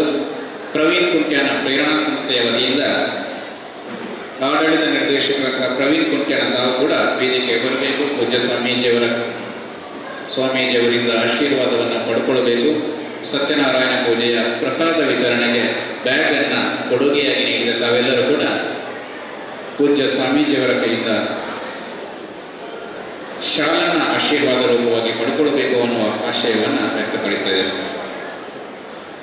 ಸೇರಿರುವಂತಹ ಸಮಾಜದ ಬಂಧುಗಳೇ, ಒಬ್ಬರು ವಿಶೇಷ ವ್ಯಕ್ತಿ ಈ ಕಾರ್ಯಕ್ರಮಕ್ಕೆ ಅತಿಥಿಗಳಾಗಿ ಬಂದಿರುವುದು ನಮ್ಮೆಲ್ಲರಿಗೂ ಹೆಮ್ಮೆಯ ವಿಷಯ. ಇವರು ಸುಮಾರು 15 ವರ್ಷಗಳ ಕಾಲ ಭಾರತೀಯ ರಕ್ಷಣಾ ಇಲಾಖೆಯಲ್ಲಿ ಕೆಲಸ ನಿರ್ವಹಿಸಿದವರು. 9 ವರ್ಷಗಳ ಕಾಲ ಕಾರ್ಪೊರೇಟ್ ಸಂಸ್ಥೆಯಲ್ಲಿ ಅನುಭವವನ್ನು ಪಡೆದವರು. ವಿಶೇಷವಾದ ಎತ್ತಿನ ಹೊಳೆ ಯೋಜನೆಯ ವಿಶೇಷ ಭೂ ಸ್ವಾಧೀನ ಅಧಿಕಾರಿಯಾಗಿ ಕಾರ್ಯನಿರ್ವಹಿಸಿದವರು. ಸಕಲೇಶ್ವರ ಉಪವಿಭಾಗದಲ್ಲಿ ಸಹಾಯಕ ಆಯುಕ್ತರಾಗಿ ಕರ್ತವ್ಯ ನಿರ್ವಹಿಸಿದವರು. ಪ್ರಸ್ತುತ ಪುತ್ತೂರಿನ ಸಹಾಯಕ ಆಯುಕ್ತರು ಮತ್ತು ಉಪವಿಭಾಗ ದಂಡಾಧಿಕಾರಿಯಾಗಿ ಕರ್ತವ್ಯ ನಿರ್ವಹಿಸುತ್ತಿರುವಂತಹ ಶ್ರೀ ಗಿರೀಶ್ ನಂದನ್ MKS ಈ ಹೊತ್ತು ಗಣ್ಯ ಅತಿಥಿಗಳ ನೆಲೆಯಲ್ಲಿ ಈ ಕಾರ್ಯಕ್ರಮದಲ್ಲಿ ಭಾಗವಹಿಸಿದ್ದಾರೆ. ಅವರನ್ನು ಈ ಕಾರ್ಯಕ್ರಮಕ್ಕೆ ಅತ್ಯಂತ ಗೌರವಪೂರ್ವಕವಾಗಿ ಮತ್ತೊಮ್ಮೆ ಸ್ವಾಗತಿಸ್ತಾ ತಾವು ಅತಿಥಿ ನೆಲೆಯಲ್ಲಿ ಈ ಕಾರ್ಯಕ್ರಮದಲ್ಲಿ ತಮ್ಮ ಮನದ ಮಾತುಗಳನ್ನು ಸಭೆಯ ಮುಂದೆ ಹಂಚಿಕೊಳ್ಳಬೇಕು ಅನ್ನುವ ವಿನಂತಿಯನ್ನು ಮಾಡ್ತಾ ಇದ್ದೇನೆ. ಸಲಹಾ ಸಮಿತಿಯ ಅಧ್ಯಕ್ಷರಾದಂತಹ ಶ್ರೀ ಸಂಜೀವ ಮಠಂದೂರು ಈ ಕಾರ್ಯಕ್ರಮದಲ್ಲಿ ನಮ್ಮೊಂದಿಗೆ ಸೇರಿಕೊಂಡಿದ್ದಾರೆ.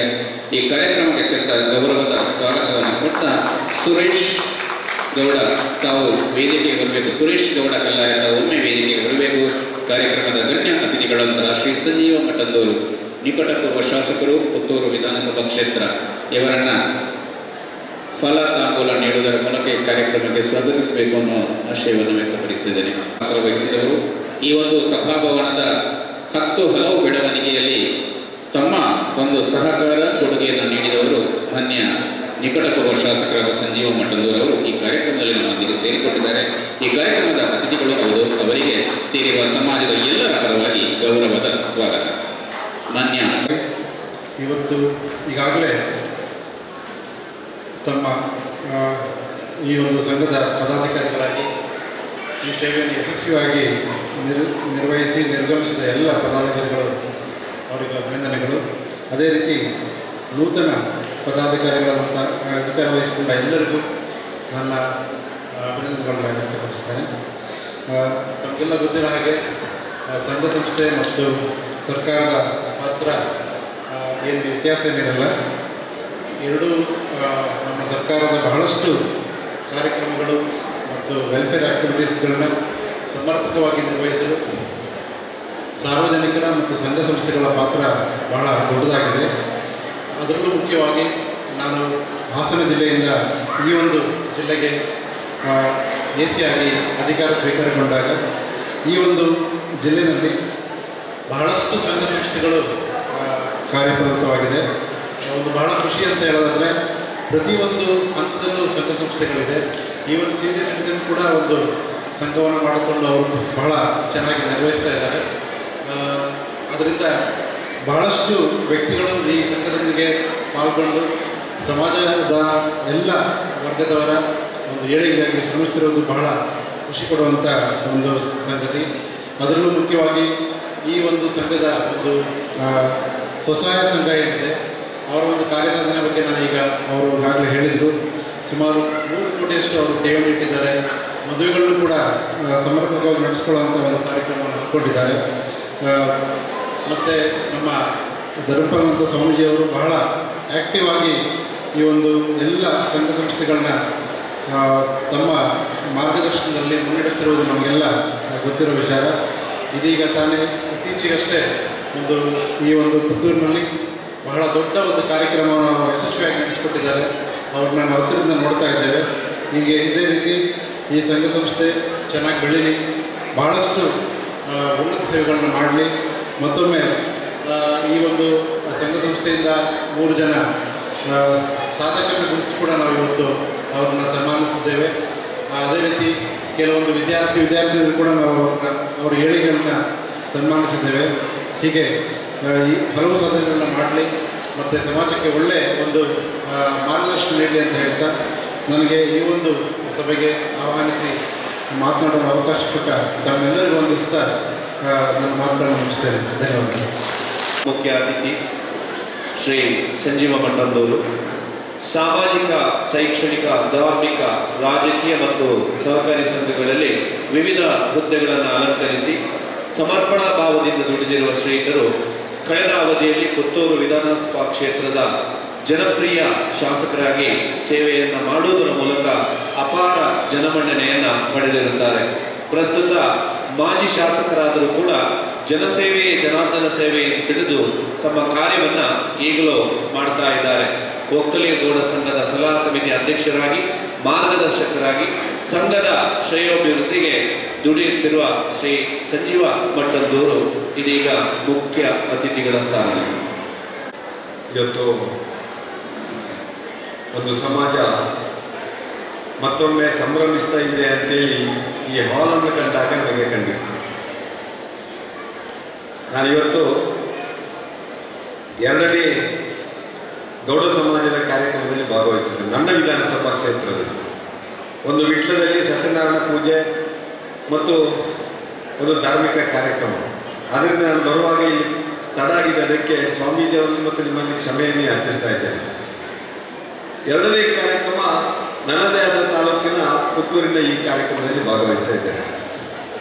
ಏಕಕಾಲದಲ್ಲಿ ಒಂದು ವಿಧಾನಸಭಾ ಕ್ಷೇತ್ರದಲ್ಲಿ 2 ಕಡೆ ಗೌಡರುಗಳು ಸೇರ್ತಾರೆ ಅಂತಾದರೆ ನಾವು ಮತ್ತೊಮ್ಮೆ ಶಕ್ತಿವಂತರಾಗಿದ್ದೇವೆ ಅಂತೇಳಿ ಅರ್ಥ. ಮತ್ತೊಮ್ಮೆ ಈ ಸಮಾಜವನ್ನು ಮುನ್ನಡೆಸಬಲ್ಲೆ ಅಂತ ಒಂದು ಸಂದೇಶ ಇಲ್ಲಿಂದ ಸಾರುವವರಿದ್ದೇವೆ. ಒಂದು 4-5 ದಿನದ ಹಿಂದೆ ಈಗಾಗಲೇ ನಮ್ಮ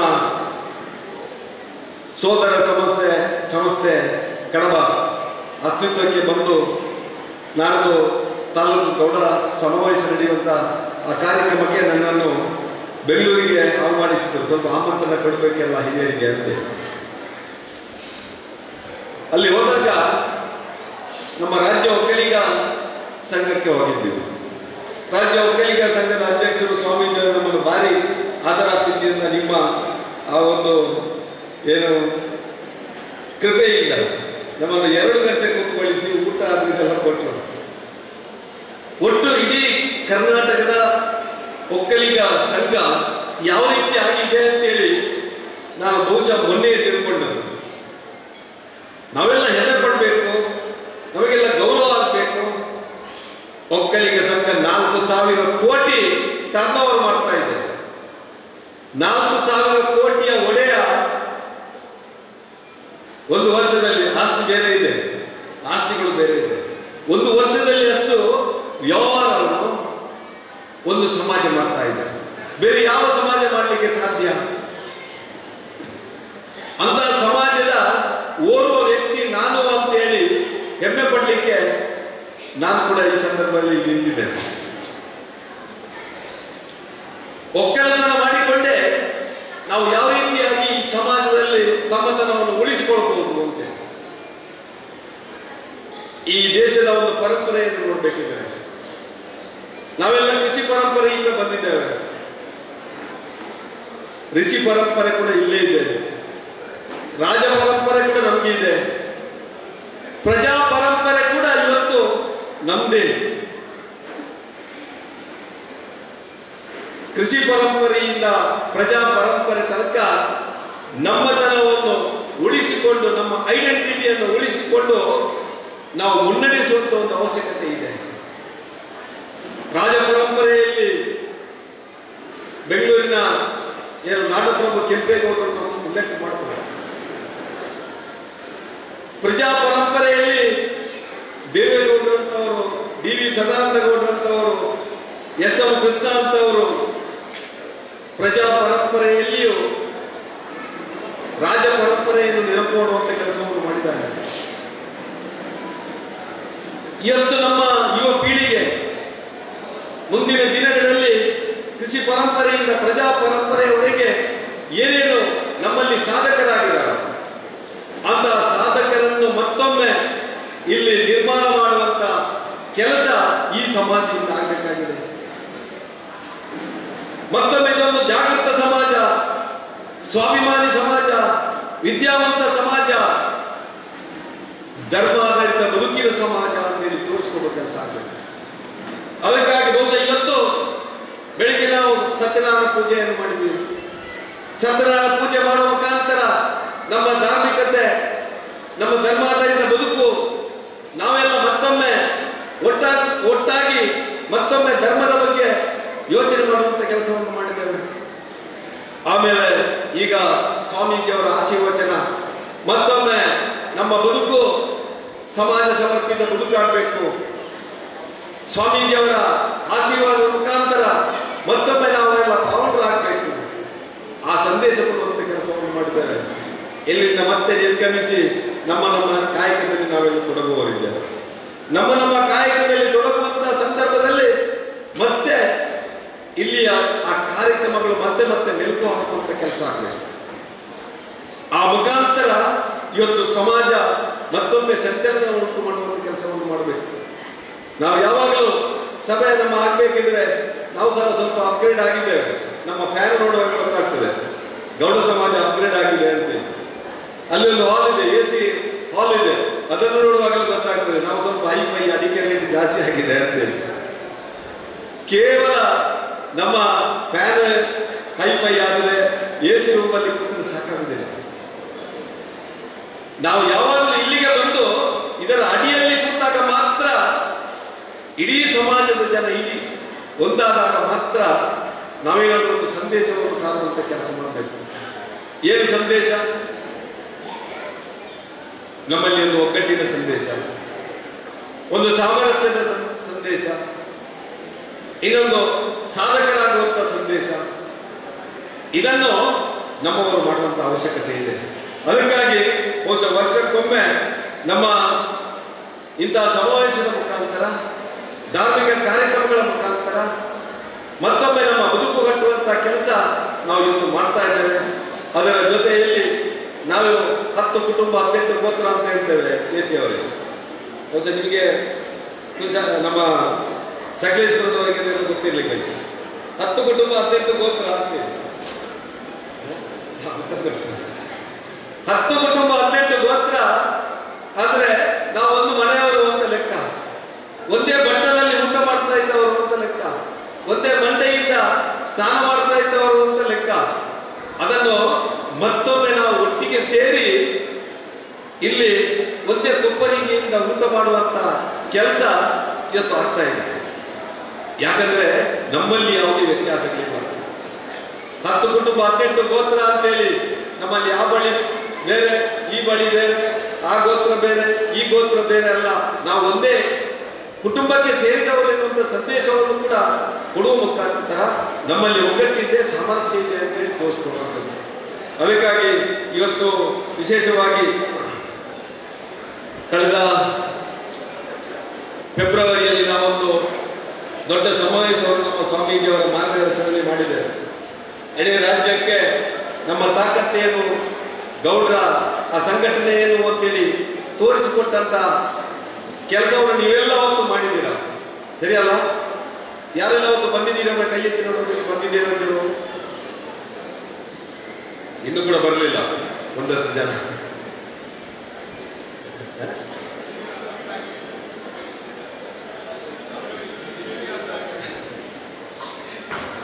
ಕಳೆದ ವರ್ಷ ಜನವರಿಯಲ್ಲಿ 22ನೇ ತಾರೀಕು, ಸರಿಯಲ್ಲ ಸ್ವಾಮೀಜಿಯವರೇ? ಸರಿ. ಈ ವರ್ಷ 22ನೇ ತಾರೀಕು ಫೆಬ್ರವರಿಯಲ್ಲಿ ಮಾಲಿಂಗೇಶ್ವರ ದೇವಸ್ಥಾನದ ಗದ್ದೆಯಲ್ಲಿ ಬಲಗಂಗಾಧರ ಸ್ವಾಮೀಜಿಯವರ ಒಂದು ಜಯಂತ್ಯೋತ್ಸವವನ್ನು, ನಿರ್ಮಲಾನಂದ ಸ್ವಾಮೀಜಿಯವರ ಆ ಒಂದು ಬೆಳ್ಳಿಯ ತುಲಾಭಾರವನ್ನು, ಸ್ವಾಮೀಜಿಯವರ ಒಂದು ಡಾಕ್ಟರೇಟ್ ಪದವಿಯ ಗ್ರಂಥವನ್ನು ಬಿಡುಗಡೆ ಮಾಡುವಂತ ಒಂದು ದೊಡ್ಡ ಕಾರ್ಯಕ್ರಮವನ್ನು ಮಾಡಿದ್ದೀವಿ. ಸರಿಯಾ? ಸರಿಯಾ? ಅದಕ್ಕೆ ನಾವೆಲ್ಲ ಬಂದಿದ್ದೇವೆ ಅಂತ ಹೇಳುವವರೊಮ್ಮೆ ಕೈ ಎತ್ತಿ ಅಂತ ಹೇಳಿದ್ರು. ಎಲ್ಲ ಕೈಗಳು ಬಂದಿದೆ. ಸಂತೋಷ, ಸಂತೋಷ. ಅಂತಹ ಕಾರ್ಯಕ್ರಮವನ್ನು ಮಾಡುವ ಮುಖಾಂತರ ಮತ್ತೊಮ್ಮೆ ನಮ್ಮ ಸಮಾಜ ಏನು ಅಂತ ತೋರಿಸಿಕೊಟ್ಟಂತ ಉದಾಹರಣೆ ನಮ್ಮ ಕಣ್ಣ ಮುಂದೆ ಇದೆ. ಅಂಥದ್ದೇ ಕಾರ್ಯಕ್ರಮ ನಾನು ಕಡಬದಲ್ಲಿ ಆಗಲಿಕ್ಕಿದೆ, ಆಮಂತ್ರಣ ಕೊಟ್ಟಿದ್ದಾರೆ. ಆ ಕಾರ್ಯಕ್ರಮದಲ್ಲಿ ಕೂಡ ನಾವು ಭಾಗವಹಿಸುವ ಮುಖಾಂತರ ಮತ್ತೊಮ್ಮೆ ಇಡೀ ಜಿಲ್ಲೆಯಲ್ಲಿ ಇಡೀ ಸಮಾಜ ಒಟ್ಟಾಗಿದೆ. ಮತ್ತೊಮ್ಮೆ ನಾವು ಸಂದೇಶವನ್ನು ಕೊಡಲಿಕ್ಕೆ ಸನ್ನದ್ಧರಾಗಿದ್ದೇವೆ, ಸಜ್ಜಾಗಿದ್ದೇವೆ ಎನ್ನುವಂತ ವಿಚಾರವನ್ನು ಕೊಡಬೇಕು ಅಂತೇಳಿ ತಮ್ಮಲ್ಲಿ ವಿನಂತಿಸ್ತಾ, ಆ ಕಡಬದ ಕಾರ್ಯಕ್ರಮಕ್ಕೂ ತಾವೆಲ್ಲರೂ ಬರಬೇಕು. ಅದೇ ರೀತಿಯಲ್ಲಿ ಈ ಪುತ್ತೂರು ಒಕ್ಕಲಿಗ ಸಂಘ ಮಾಡುತ್ತಿರುವಂತಹ 10 ಕಾರ್ಯಕ್ರಮಗಳಿದೆ, ಸಮಾಜಮುಖಿ ಕಾರ್ಯಕ್ರಮಗಳು ಇದೆ, ಧಾರ್ಮಿಕ ಕಾರ್ಯಕ್ರಮಗಳು ಇದೆ. ಇದರಲ್ಲಿ ನಮ್ಮ ಭಾಗವಹಿಸುವಿಕೆ, ಇನ್ವಾಲ್ವ್ಮೆಂಟ್ ಬಹಳಷ್ಟು ಅವಶ್ಯಕತೆ ಇದೆ. ಇವತ್ತು 3 ಜನ ಸಾಧಕರನ್ನು ಗೌರವಿಸುವಂತ ಒಂದು ಕೆಲಸ ಮಾಡಿದ್ರು ಅಂತ ಹೇಳಿದ್ರು. ಒಬ್ಬ ಕೃಷಿಕ ಯಾವ ರೀತಿಯ ಸಾಧನೆಯನ್ನು ಮಾಡಿ ಎಷ್ಟು ಆಸ್ತಿಯನ್ನು ಸಂಪಾದನೆ ಮಾಡಬಹುದು ಕೃಷಿಯಿಂದ ಅಂತೇಳಿ ರಾಮಣ್ಣಗೌಡರು ತೋರಿಸಿಕೊಟ್ಟಿದ್ದಾರೆ.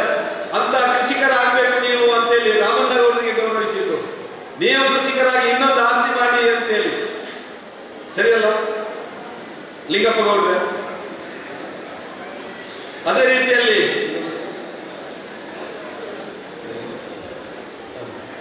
ಲೀಲಾವತಿ ಅವರು ಒಬ್ಬರು ಸಾಧಕರು. ಇವತ್ತು ಅವರು ಶಿಕ್ಷಣ ಕ್ಷೇತ್ರದಲ್ಲಿ ಯಾವ ರೀತಿಯ ಸಾಧನೆ ಮಾಡಬಹುದು ಅಂತ ತೋರಿಸಿಕೊಟ್ಟಿದ್ದಾರೆ. ಒಂದು ಮಹಿಳೆಯಾಗಿ ಯಾವ ರೀತಿಯಾಗಿ ಇವತ್ತು ಸರಿಸಮಾನವಾಗಿ ಪುರುಷರಿಗೆ ಸರಿಸಮಾನವಾಗಿ ಒಂದು ಸಾಧನೆಯನ್ನು ಮಾಡಬಹುದು ಅಂತ ತೋರಿಸಿಕೊಟ್ಟಿದ್ದಾರೆ. ಮಹಿಳೆಯರು ಕಡಿಮೆ ಇಲ್ಲ ಅಂತೇಳಿ ತೋರಿಸಿಕೊಡುವಂತ ಕೆಲಸ. ಇನ್ನೊಬ್ಬರು ಸಾಧಕರು ನಮ್ಮ ಕ್ರೀಡೆಯಲ್ಲಿ ಸಾಧನೆ ಮಾಡಿದಂತ ತ್ರಿಶೂಲ್ ಗೌಡ, ನಮ್ಮ ಯುವಕ ಯುವತಿಯರು ಇವತ್ತು ಕ್ರೀಡೆಯಲ್ಲಿ ಎಷ್ಟು ಜನ ಸಾಧಕರಾಗಬಹುದು ಅಂತೇಳಿ ಪುತ್ತೂರಿನಲ್ಲಿ ಬಹಳಷ್ಟು ಯುವಕ ಯುವತಿಯರು ರಾಜ್ಯ ಮಟ್ಟ ರಾಷ್ಟ್ರ ಮಟ್ಟಕ್ಕೆ ಹೋಗಿ ಸಾಧಕರಾಗಿದ್ದಾರೆ.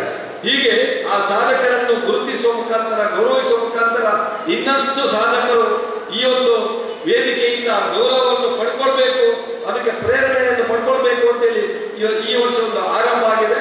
ಮುಂದಿನ ವರ್ಷ ರಾಜ್ಯ ಮಟ್ಟ ರಾಷ್ಟ್ರ ಮಟ್ಟದಲ್ಲಿ ಸಾಧನೆ ಮಾಡಿದವರನ್ನು ಇಲ್ಲಿ ಗೌರವಿಸುವಂತ ಕೆಲಸ ನಿಮ್ಮ ಮುಖಾಂತರ ನಿಮ್ಮಿಂದ ಆಗಲಿ ಅಂತೇಳಿ ಹಾರೈಸ್ತಾ ಇವತ್ತಿನ ಕಾರ್ಯಕ್ರಮಕ್ಕೆ ಯಶಸ್ಸನ್ನು ಕೋರಿ ನಾನು ಮಾತಾಡಿದ್ದೇನೆ. ಜೈ ಹಿಂದ್. ದಿವಂಗತ ಶಿವಪ್ಪಗೌಡ ಮತ್ತು ಶ್ರೀಮತಿ ಸುಂದರಿ ದಂಪತಿಯ ಸುಪುತ್ರರಾಗಿ ಜನಿಸಿರುತ್ತಾರೆ. ತಮ್ಮ ಪ್ರಾಥಮಿಕ ಶಿಕ್ಷಣವನ್ನು ಕೆದಿಲ, ಪ್ರೌಢ ಶಿಕ್ಷಣವನ್ನು ಸರ್ಕಾರಿ ಹೈಸ್ಕೂಲ್ ಕುಂಬೇಟು, BSc ಪದವಿಯನ್ನು ವಿವೇಕಾನಂದ ಕಾಲೇಜ್ ಪುತ್ತೂರಿನಲ್ಲಿ ಪಡೆದಿರುತ್ತಾರೆ. ಪ್ರಾಥಮಿಕ ಹಂತದಿಂದಲೇ ಕ್ರೀಡೆಯಲ್ಲಿ ಆಸಕ್ತಿಯನ್ನು ಹೊಂದಿರುವ ಇವರು 800, 1500, 5000 ಮೀಟರ್ ಓಟದಲ್ಲಿ ಪ್ರಥಮ ಸ್ಥಾನವನ್ನು ಪಡೆದಿರುತ್ತಾರೆ. NCCಯಲ್ಲಿ ಹೈಸ್ಕೂಲಿನಿಂದ ಪದವಿವರೆಗೆ ಇದ್ದು best cadet, best under officer ಆಗಿ ಆಯ್ಕೆಯಾಗಿರುತ್ತಾರೆ. ಇದರ ಜೊತೆಯಲ್ಲಿ 1985ರಲ್ಲಿ ದೆಹಲಿಯಲ್ಲಿ ನಡೆದ ಗಣರಾಜ್ಯೋತ್ಸವ ಪೀರಿಯಡ್ನಲ್ಲಿ ಭಾಗವಹಿಸಿ ಗಾರ್ಡ್ ಆಫ್ ಆನರ್ನಲ್ಲಿ ಚಿನ್ನದ ಪದಕ ಪಡೆದ ಹೆಗ್ಗಳಿಕೆ. ದೇಸಿಯಲ್ಲಿ ಒಂದು ವಾಣಿ ಇದೆ. ದೇವರಲ್ಲಿ ವಿಶ್ವಾಸವು ಮಾನವನ ಜೀವನಕ್ಕೆ ಅರ್ಥವನ್ನು ಉದ್ದೇಶವನ್ನು ನೀಡುತ್ತದೆ. ಮಾನವ ಸಹೋದರತೆಯು ರಾಷ್ಟ್ರಗಳ ಸಾರ್ವಭೌಮತೆಯನ್ನು ಮೀರಿದೆ. ಸ್ವತಂತ್ರ ಜನರು ಸ್ವತಂತ್ರ ಉದ್ಯಮದಿಂದ ಆರ್ಥಿಕ ನ್ಯಾಯವನ್ನು ಉತ್ತಮವಾಗಿ ಸಾಧಿಸಬಲ್ಲರು. ಸರ್ಕಾರವು ಕಾನೂನು ಆಧಾರಿತವಾಗಿರಬೇಕೇ ಹೊರತು ವ್ಯಕ್ತಿಗಳ ಆಧಾರಿತವಾಗಿರಬಾರದು. ಜಗತ್ತಿನ ಶ್ರೇಷ್ಠ ಸಂಪತ್ತು ಮಾನವನ ವ್ಯಕ್ತಿತ್ವದಲ್ಲಿ ಅಡಗಿದೆ ಮತ್ತು ಮಾನವ ಕುಲದ ಸೇವೆಯೇ ಅತ್ಯುತ್ತಮ ಕಾರ್ಯ ಅಂತ ಒಂದು ಧ್ಯೇಯವಾಣಿ ಇದೆ. ಇದನ್ನು ಅನುಸರಿಸುತ್ತಾ ತನ್ನ ಜೀವನದಲ್ಲಿ ಅಳವಡಿಸಿ ಈ ಎಲ್ಲ ಸಾಧನೆಯನ್ನು ಹೇಳಿದ ಸಾಧನೆಗಳನ್ನು ಮಾಡಲಿಕ್ಕೆ ನನಗೆ ಅವಕಾಶವಾಗಿದೆ. 1978ರಲ್ಲಿ ದೊಡ್ಡ ಸ್ವಾಮೀಜಿಯವರು ಪುತ್ತೂರಿಗೆ ಬಂದಿದ್ದರು. ಆ ಟೈಮಿಂದ ನಾನು ವಿದ್ಯಾರ್ಥಿಯಾಗಿದ್ದಾಗ 8ನೇ ತರಗತಿಯಿಂದ ಈ ಗೌಡ ಸಮಾಜ ಸೇವೆಗೆ ಪ್ರಾರಂಭಿಸಿ 45 ವರ್ಷಗಳ ಸೇವೆಯನ್ನು ಈ ಸಮಾಜದಲ್ಲಿ ಮಾಡ್ತಾ ಬಂದಿದ್ದೆ. ಪ್ರಸ್ತುತ ನಾನು ಈ ವಾಕ್ಯಗಳನ್ನು ಯಾಕೆ ಹೇಳಿದೆ ಅಂತ ಹೇಳಿದರೆ, ಯಾವುದೇ ಮನುಷ್ಯ ಹುಟ್ಟುವಾಗ ನಾವೆಲ್ಲರೂ ಅವರನ್ನು ದೇವರಂತೆ ಕಾಣುತ್ತೇವೆ. ಮಗುವನ್ನು ನಾವು ಚಾಮಿ ಶಾಮಿ ಸಾಮಿ ಅಂತ ಕರೀತೇವೆ. ಯಾರು ಕೂಡ ಅವರಿಗೆ ಹೆಸರಿಟ್ಟಿರುವುದಿಲ್ಲ.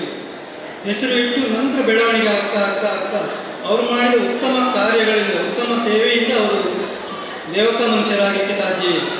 ಇದನ್ನೇ ಆ ದೇಸಿವಾಣಿಯಲ್ಲಿ ಹೇಳಿದರು. ಆದ ಕಾರಣ ತಾವೆಲ್ಲರೂ ಉತ್ತಮ ಕಾರ್ಯವನ್ನು ಮಾಡಬೇಕು ಮತ್ತು ಸಮಾಜಕ್ಕೆ ಉತ್ತಮ ಕೊಡುಗೆಯನ್ನು ಕೊಡಬೇಕು. ಸಮಾಜದ ಮಾನವ ಕುಲದ ಸೇವೆಯನ್ನು ತಾವೆಲ್ಲ ಮಾಡಬೇಕು ಅಂತ ಹೇಳಿಕೊಡುತ್ತಾ, ಮುಂದಿನ ಅವಧಿಯಲ್ಲಿ ನಾವು ವಿದ್ಯಾರ್ಥಿ ವೇತನವನ್ನು ಮುಂದುವರಿಸಬೇಕು. ಹಾಗೆ ಹೊಸತಾಗಿ ವಧುವರರ ಅನ್ವೇಷಣಾ ಸಮಾವೇಶವನ್ನು ಮಾಡುವ ಯೋಜನೆಯಲ್ಲಿದ್ದೇವೆ. ನವವಧುವರರ ಸಮಾವೇಶ ಕೂಡ ಮಾಡಲಿಕ್ಕಿದ್ದೇವೆ. ಅದೇ ರೀತಿ ಆದರ್ಶ ದಂಪತಿ ಕಾರ್ಯಕ್ರಮಗಳನ್ನು ಮಾಡಲಿಕ್ಕಿದ್ದೇವೆ. ಅದಲ್ಲದೆ ಸಂಘ ಬೆಳಿಬೇಕಿದ್ರೆ ಮೆಂಬರ್ಶಿಪ್ಪಿನ ಅವಶ್ಯಕತೆ ಇದೆ. ಈ ನಿಟ್ಟಿನಲ್ಲಿ ಪ್ರತಿಯೊಬ್ಬರೂ ಕೂಡ, ಪ್ರತಿ ಮನೆಯವರು ಕೂಡ 1,000ವನ್ನು ತೆತ್ತು ಮೆಂಬರ್ಶಿಪ್ಪನ್ನು ಮಾಡಬೇಕು. ಈ ಮೆಂಬರ್ಶಿಪ್ ಅಭಿಯಾನವನ್ನು ಕೂಡ ನಾವು ಮಾಡಲಿಕ್ಕಿದ್ದೇವೆ. ಇದು ಅಲ್ಲದೆ ನಮ್ಮ ರಾಜ್ಯದಲ್ಲಿ ರಾಜ್ಯ ಒಕ್ಕಲಿಗ ಸಂಘ ಇದೆ. ಇದರಲ್ಲಿ ಬಹಳಷ್ಟು ಸವಲತ್ತುಗಳಿವೆ. ಪ್ರತಿ ರೈತನಿಂದ ಕೆಲವೊಂದು ಸವಲತ್ತುಗಳಿಗೆ ಈಗಲೇ ಕೆಲವು ನಮ್ಮ ನಿಗಮದಿಂದ ಬೋರ್ವೆಲ್ ಕೊರೆಸುವಂಥ ಇದಕ್ಕೆ ಕೃಷಿಗೆ ಎಲ್ಲ ಸವಲತ್ತುಗಳಲ್ಲಿದೆ. ಅದನ್ನು ಪಡಿಬೇಕಿದ್ರೆ ನಮ್ಮ ಕಡೆಯಿಂದ, ಈ ಕಡೆಯಿಂದ ನಮ್ಮ ರೆಪ್ರೆಸೆಂಟೇಟಿವ್ ಬೇಕು. ಈಗ ದಕ್ಷಿಣ ಕನ್ನಡಕ್ಕೆ ಇರೋದು ಕೇವಲ ಒಂದೇ ಒಂದು ರೆಪ್ರೆಸೆಂಟೇಟಿವ್. ಅದು ಸಾಧಾರಣ ಪ್ರತಿ ವರ್ಷ ಕುರುಗಿಯವರ ಮನೆತನದಿಂದ ಅದು ರೆಪ್ರೆಸೆಂಟೇಷನ್ ಆಗ್ತಾಯಿದೆ. ನಮಗೆ ಇನ್ನೊಂದು ರೆಪ್ರೆಸೆಂಟೇಷನ್ ಬೇಕಾದ ಕಾರಣ ತಾವು ಅತಿ ಹೆಚ್ಚಿನ ಸಂಖ್ಯೆಯಲ್ಲಿ ರಾಜ್ಯ ಒಕ್ಕಲಿಗ ಸಂಘದ ಪ್ರತಿನಿಧಿಗಳಾಗಬೇಕು. ಅದರ ಮುಖಾಂತರ ನಮಗೆ ಇನ್ನೊಂದು ಡೈರೆಕ್ಟರ್ಶಿಪ್ ಕೇಳುವಂಥ ಹಕ್ಕು ಬರ್ತದೆ. ಆದ ಕಾರಣ ಎಲ್ಲರೂ ಯುವಕರು ಮತ್ತು ಹಿರಿಯರು ರಾಜ್ಯ ಒಕ್ಕಲಿಗ ಸಂಘದ ಪ್ರತಿನಿಧಿಗಳಾಗಬೇಕು, ಮೆಂಬರ್ಶಿಪ್ ಆಗಬೇಕು. ಅದರ ಫಾರ್ಮು ನಮ್ಮ ಸೊಸೈಟಿಯಲ್ಲಿದೆ. ಅದಕ್ಕೆ 1,000 ರೂಪಾಯಿ ಅದಕ್ಕೂ ಕೂಡ ಮೆಂಬರ್ಶಿಪ್ ಫೀಸ್ ಇದೆ. ಇದೇನು ದೊಡ್ಡ ಸಮಸ್ಯೆ ಅಲ್ಲ. ಪ್ರತಿಯೊಬ್ಬರು 1,600 ರೂಪಾಯಿ ಮೆಂಬರ್ಶಿಪ್ ಇದೆ. ಇದನ್ನು ಪಡ್ಕೊಳ್ಬೇಕು. ಹೆಚ್ಚಿನ ಯುವಕರು ಇದರಲ್ಲಿ ಬರಬೇಕು. ಸಂಘದಲ್ಲಿ ಕೂಡ ಹೆಚ್ಚಿನ ಯುವಕರು ಬರಬೇಕು. ಈ ನಿಟ್ಟಿನಲ್ಲಿ ಈ ವರ್ಷದ ನಮ್ಮ ಯುವ ಸಂಘ ಮತ್ತು ಮಹಿಳಾ ಸಂಘ ತುಂಬ ಕಾರ್ಯಕ್ರಮಗಳು ಹಮ್ಮಿಕೊಳ್ಳಲಿಕ್ಕಿದ್ದಾರೆ. ಇದಕ್ಕೆಲ್ಲ ತಮ್ಮ ಸಹಕಾರವನ್ನು ಕೇಳುತ್ತಾ, ನಾನು ಹೈಸ್ಕೂಲ್ನಲ್ಲಿ ಕೇಳಿದಂಥ ಒಂದು ಗೀತೆ ಇದೆ. ಹೇ ಹಂಸವಾಹಿನಿ ತ್ಯಾಗದಾಯಿನಿ ಅಂಬ ವಿಮಲ ಮತಿದೆ, ಅಂಬ ವಿಮಲ ಮತಿದೆ. जग शिर मोर बनाए भारत वह बल विक्रम दे वह बल विक्रम दे लव कुश ध्रुव प्रहलाद बने हम जीवन का त्रास धरे हम सीता ಸಾವಿತ್ರಿ ದುರ್ಗಾಮ फिर घर घर बर दे ಅಂದರೆ ಎಲ್ಲರೂ ಲವಕುಶರಂತೆ ಆಗಬೇಕು, ಸೀತಾ ಸಾವಿತ್ರಿ ಅಂತೆ ಆಗಬೇಕು, ಎಲ್ಲರೂ ಉತ್ತಮ ಪ್ರಜೆಗಳಾಗಬೇಕು ಅಂತ ಆಶಿಸ್ತಾ ತಮಗೆ ಒಳ್ಳೆಯ ಸಪೋರ್ಟನ್ನು ಕೊಟ್ಟು ಈ ಒಕ್ಕಲಿಗ ಸಮಾಜ ಪುತ್ತೂರು ಇದು ಇನ್ನೂ ಎತ್ತರಕ್ಕೆ ಏರಬೇಕಾಗಿ ಕೇಳ್ಕೊಳ್ತಾರೆ. 10 ಮಂದಿ ಮಹಿಳೆಯರನ್ನ ಆಯ್ಕೆ ಮಾಡ್ತಾರೆ. ದಯವಿಟ್ಟು ಮಹಿಳೆಯರು ಗಮನಿಸಬೇಕು. ಆ ಸಂದರ್ಭದಲ್ಲಿ ಅವರು ಸಭಾಂಗಣದಲ್ಲಿ ಉಪಸ್ಥಿತರಿರಬೇಕು. ಹೆಸರು ಕರೆದಾಗ ಯಾರು ಇರ್ತಾರೋ ಅವರಿಗೆ ಮಾತ್ರ ಸಾರಿ ಬಹುಮಾನವನ್ನ ನೀಡಲಾಗುತ್ತದೆ. ಅನುಪಸ್ಥಿತಿಯಲ್ಲಿ ಮತ್ತೆ ಮುಂದಿನ ಚೀಟಿಯನ್ನು ತೆಗಿತಾರೆ. ಅದರಿಂದ ದಯವಿಟ್ಟು ಮಹಿಳೆಯರು ಇದನ್ನ ಗಮನಿಸಬೇಕು ಅಂತೇಳಿ ಕೇಳಿಕೊಳ್ತಾ ಇದೀಗ ಸ್ವಾಮೀಜಿಯವರ ಆಶೀರ್ವಾದ. ಸಹೃದಯ ಸಮಾಜದ ಬಂಧುಗಳೇ, ನನ್ನ ಅಕ್ಷರ ಆರೋಗ್ಯ ಈ ಧ್ಯೇಯವಾಕ್ಯದೊಂದಿಗೆ ಒಂದು ಸಮುದಾಯಕ್ಕೆ ಸೀಮಿತವಾಗದೆ ಒಟ್ಟು ಸಮಾಜಕ್ಕೆ ಮಾರ್ಗದರ್ಶನ ನೀಡುತ್ತಿರುವುದು ಶ್ರೀ ಆದಿಚುಂಚನಗಿರಿ ಮಠ. ಶ್ರೀ ಮಠದ ಶಾಖಾ ಮಠ ಮಂಗಳೂರು. ಇದರ ಪೂಜನೀಯ ಶ್ರೀ ಶ್ರೀ ಶ್ರೀ ಡಾಕ್ಟರ್ ಧರ್ಮಪಾಲನಾಥ ಸ್ವಾಮೀಜಿಯವರು ಪುತ್ತೂರು ಗೌಡ ಸಮಾಜದ ದಾರಿದೀಪ. ಪ್ರತಿ ಹಂತದಲ್ಲಿಯೂ ಸಮಾಜ ಚಂಡಿಕಾ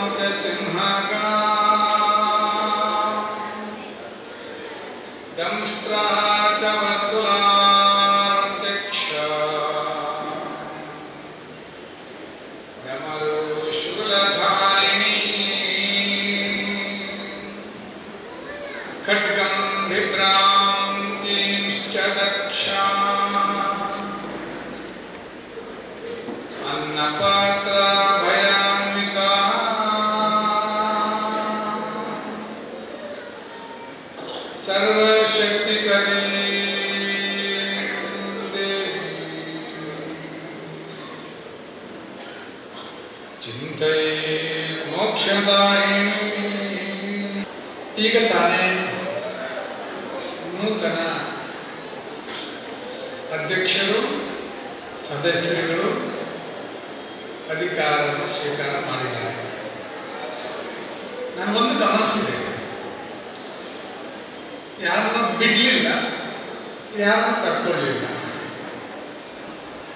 ಅಂದರೆ ಒಬ್ಬರೊಬ್ಬರು 3 ಶಾಲೆ 2 ಶಾಲೆ ಇತ್ತು.